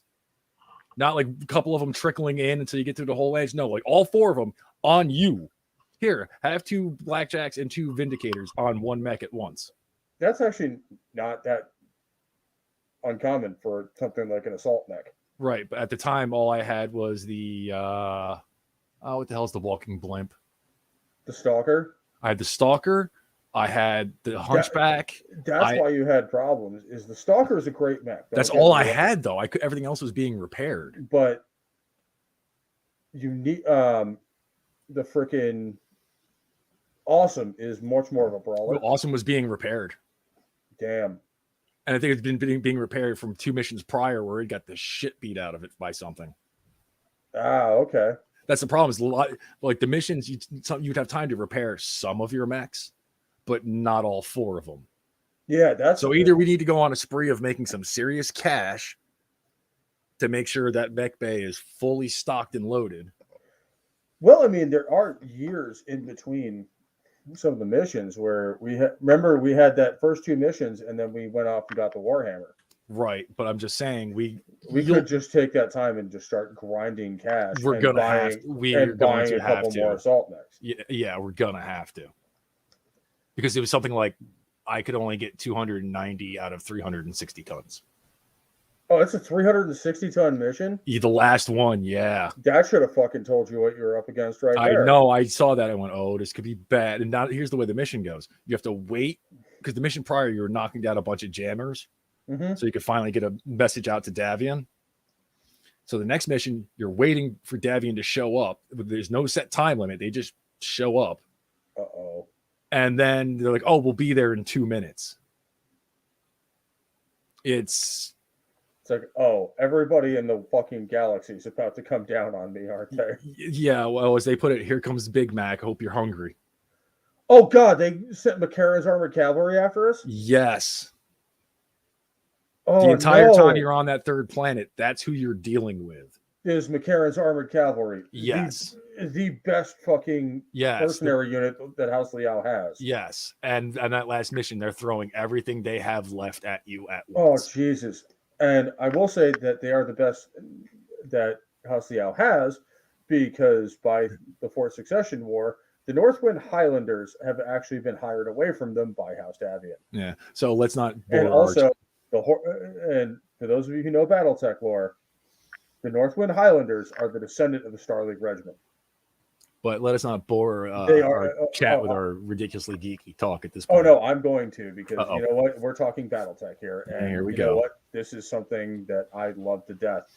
I should have known not to take that segue. The Highlanders are the descendants of the goddamn Blackwatch, which are a Star League regiment that was basically destroyed at the beginning of the American Civil War and rebuilt. But, oh, man, if you want to get into more of the Blackwatch, watch Tex Talks BattleTech. Yes. He does an amazing job of not only all BattleTech lore, but he is just as big a fan of the goddamn Blackwatch as I am. And it's hard not to be. The other Star League regiment that became a big thing in the Intersphere afterwards is the Erdani Light Horse. Which I don't know if you've dealt with much of. Not that I'm aware of. They're a House Davian mercenary unit. I just go in and blow shit up. Well, I mean, that's the awesome part about MechWarrior 5 is, like, it kind of encourages you not to give a shit about what factions you're dealing with or who you're up against, because, you know, it's all in good fun and you're just out to make money. But the Erdani Light Horse are no joke. Like, to the point where they give Wolf Dragoons a fucking run for their money. And actually handed them their ass on one occasion when they were working with House Karita. Which, if you've never read the novel Wolves on the Border, read it. It's fucking great. It also explains why, first of all, House Karita has the Death to All Mercenaries edict, and also why Wolf Dragoons have a fucking blood vendetta with House Karita, which is also what makes it so awesome that not only the Wolf Dragoons, but the Kellhounds both drop on Luthien to help them out against the clans in 3052. Because that's how bad the clan invasion got. They were actually invading the capital of the Draconis Combine. But yeah, I went on a bit of a rant there. That's bound to happen from all of us at some point or another. And BattleTech is one of those things I will go off about for hours. And we'll have to do a BattleTech stream at some point where we're talking the lore, the mechs. What we should do is talk about it while we're playing. Or at the very least, talk about it while I have like HBS BattleTech loaded up in the background and I'm kind of playing. So we actually have big stumpy robots while we're talking about big stumpy robots. Or at the very least, I'll record some gameplay that I've done. And then I'll have that playing in the background while we're talking. Because I think I can do that. I'm not a very technically capable person. Yeah, that's why I'm here. But I think I can do the thing. And Herbs is here because he's actually musically talented, unlike me. Oh, yep. Oh, a little bit of talent. Well, I mean, you're good enough to teach others. I mean, I'll have to hit you up for lessons at some point. Oh yeah, definitely, man. Or anytime you just want some advice or like, things you want to use for recording or like setting up mics for amplifiers, dude. I could, even if I don't know how to do something, I can definitely like show you the resources on like how to learn it and stuff. Yeah. Because like eventually, I'd like to have like an actual audio intro to this that's actually me playing. Oh yeah. I could show you all this stuff for like recording everything. Yeah. And then it's just a matter of me not sucking long enough to actually record an intro. I'll show you all the magic. And but no, I mean, it's been great having you guys on, and we'll absolutely do more of these. And Herbs, if you're welcome to join our MechWarrior 5 campaign anytime. 70s, I know you have the game. You're welcome to join us at any time as well. Hell yeah. And we have plenty of very, very fun mechs for you to pilot. Like I think the lightest of our lance right now, or our alpha lance anyway, is like 70 tons. Mm. And it's my Warhammer. Nice. Because we have that, a Marauder, a Black Knight, and a fucking Awesome. Which is just murderous. Because we're also only like, what? We're ranked, what, 7?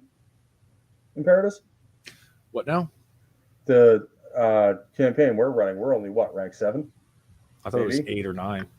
Oh, are we that high now? Yeah, I think we got up to 8 or 9 the other night, and you're like, "Yeah, this is a good place for me to go for me to call it because yeah, that's right. 8 and... Yeah, we had just hit 8, yeah, but we have an actual heavy lance with an Awesome in the lead, and that's just fucking disgusting. When you call a mech and just name it Awesome, there's something going on there.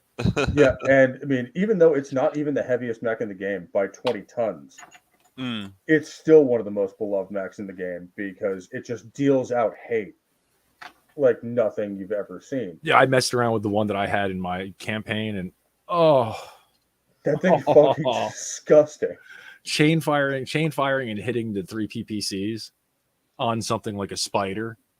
It's just like, oh, you poor little thing. It's like me squishing a spider in real life. It's like hitting a spider. It's like hitting an actual spider with a 45 ACP. Yeah. It's like, it's there and then it's gone. 3 shots, 1 arm gone, chest ripped open, 1 leg gone. Like this thing is just, it's not having a good time. No, you're dealing with what, a 25 or 30 ton. And that's a stock Awesome. Yeah. That's before you actually start upgrading it with double heat sinks or fucking and dropping the small laser. The other reason like why that. I made the decision to delete my campaign is the amount of shit that I lost. Yeah. 2 ER large lasers that were ranked that were tier 2s. Ooh. My Gauss rifle gone. Those are lost tech at that point. Yeah. So you can't guarantee you can get them back. The Gauss rifle that I had gone. That thing is overpowered. It was. And 2 ER PPCs. That's one of the things that I used to like. If I lost an arm on the Black Widow, I would just restart. Or let's see what else. I also lost a couple. When I had the Black Widow, it comes with ER PPCs. And bear in mind, these weren't like ranked tier 1s or tier 0s. These were like tier 1s and tier 2s. A couple Ultra AC5s, a couple LRMs with Artemis. There's actually a variant of the Enforcer out there that I really want to play with because I've never found one. It's actually an old Star League variant that has 2 Ultra AC5s. Ugh. At 50 tons. Ugh. That thing's disgusting. Ugh. Just deals damage like you wouldn't believe. It's like, oh, it's an Enforcer. How bad could it be? Oh God! Mm-hmm. It's almost like the Hunchback, where everyone's like, oh, it's 50 tons. How dangerous could it really be? And then you realize it has an AC-20 in one shoulder. No, depending on the variant. The one we have doesn't. I think ours is just the laser boat. That can also actually deal out just as much damage, if not more. Yeah, what is it, like 5 medium lasers all at once? 6. 6, yeah, all at once. Like, hi, and they all converge into a pinpoint. Yeah, it's all pinpoint damage too. It's not like the AC-20 where it spreads it over an area. So sniper rifle compared to shotgun. Yeah, I mean, it's a close range weapon. The medium laser is considered a close range weapon, but you want to take a limb off something. You just hit it a couple times with those lasers, and bye arm, bye leg. Or if you really want to just drop that mech immediately, you just aim at the cockpit and fucking shoot him in the head. But man, that game is so much fun, and we encourage all of you in chat, even if you're on Gilded, get in my server. We actually have a chat for that, and we would love to play with you all. Especially because the two of us do okay, but with a lance of 4 actual people rather than the AI. Ooh. But no, I mean, I think we've kind of exhausted the Iron Maiden topic. A little bit. A bit. And we got on to other things, but that's what we do here. But I'm glad to talk to both of you always, and give you guys a chance to plug whatever you're doing before we wrap this one up. So, Herbs? Yeah, so I'm still working on some material, like researching the videos I'm going to be doing. I have a couple coming up for actually a movie called Lady Snowblood, which if anyone's ever watched Kill Bill, that's the movie that inspired Quentin Tarantino to make Kill Bill. So that's in the works right now, and then doing lots of movie watching and reading manga for that. So yeah, that'll be coming soon. All right, and you said you're going to be starting your own channel soon, talking about like movies and stuff like that, which I would love to be part of. Yeah. The channel is really, it's just for me, is like getting the like movie, or not movie, but like video editing down, and then putting all the research together into like a watchable format. So once I get that down, I'll have some videos coming up on my channel pretty quickly here. But yeah, like I've got a couple of videos already in the works, like about ready to record, so it's coming soon. And you can usually catch SgtHerbs on Twitch, I think. Say that one more time. And you have your own Twitch channel, right? Yeah. I've been jumping up on a bunch of other people's streams, so I'll be streaming on Twitch soon here. I have a Twitch channel as well that I barely ever use because I keep forgetting I have it, and or am too lazy to actually record on it. Because like when I'm playing games, I'm like, oh, should I go live on Twitch? No, I'll just play by myself. Yeah. It's usually what ends up happening. Because I'm crap. And Imperitus, yes. What's going on with you? Well, in about 2 hours, I am going to be on Brahma Bull's channel with him and Mark the Cyborg talking about FromSoft and the Souls games. And then other than that, tomorrow I'm going to be, I'm assuming, on 70s show, 70s rock fan, talking glam rock. So if you liked my bitterness that I espoused here and there today, you'll definitely get even more of that tomorrow, because I absolutely 100% loathe glam. Because that shit got popular in the 80s. A lot of the really good bands that were out there didn't see the light of day. You're not wrong. So, but that's what I got coming up. And then usually every Friday you can catch me on the MF or Cocktail Lounge on Foulball Productions. Other than that, you'll see me lurking in various channels like Comics Division or Vigilante Williamson or 32 Flavors of Nick Weiser. And obviously you can catch him here on Rock and Roll Religion. Yes. For pretty much every week, because he's my encyclopedia of metal knowledge. So unless it's a topic that I genuinely have nothing at all to say, or I'm not in town, that's probably the only two reasons you won't see me on this show. Yes, sir. And when I say nothing to say, I mean not even a smart ass comment. Because you've heard him on today. He is not afraid to rip on shit when he thinks it's bad. And 70s, no doubt. I enjoy talking music, like I've said before, with both you and Pope. So it's just a matter of that's not, It's not a dig. It's gonna be a fun thing because I have my negative things to say. I mean, I have much more respect for the stuff that came in the 70s outside of Kiss, because I fucking hate Kiss. Than I did the stuff that came in the 80s. So, you know, I mean, case in point, I like David Bowie, and he definitely went through a glam phase. Oh yeah. Oh yeah. Did he ever? And some of it was actually good. But as for me, you can catch me here pretty much every week. Although now that I'm moving, there might be a lapse. There might be a week or two here or there that I don't record or don't do a. And chances are I may just turn around and do something on my channel just so people who regularly tune into us still have something to tune into and don't lose the habit. Absolutely. And as always, if you guys have stuff you want me to cover or want to be on the show or want to talk about, leave it in the comments, message me on Gilded. I will absolutely try to get you guys on. That's how most of these guys got on the show in the first place, is I either ask them because, you know, they know more than I do, or I didn't really get asked. I was kind of demanded. Well, you know, that's how we get you on things. We just got to tell you to be there and you show up. Yeah, you're not wrong. I could be spending my day off like building a Gundam or something, but no, here I am talking with a bunch of fuckers. Hey, we're helping you kick your plastic crack edition. That's never going to happen. Not that I'm one to talk being a 40K nerd. Never going to happen. But no, do something to keep myself sane. I do have a Twitch channel, so if you want, you can look up Pope Metallicus on Twitch and hit that up. Since Mila's not here to talk for herself, she does have a Twitch channel that is really good, and you should check her out on it. I think I linked that down in the comments. I have a left link down to Imperitus' channel in the comments as well. And once Herbs has his own channel, I'll be linking that as well.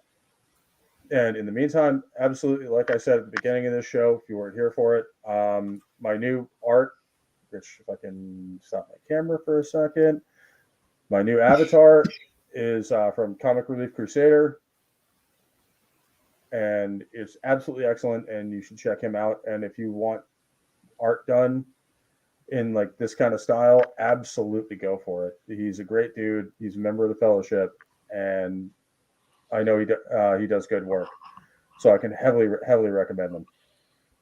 And other than that, I think we are about done. So with that all being said,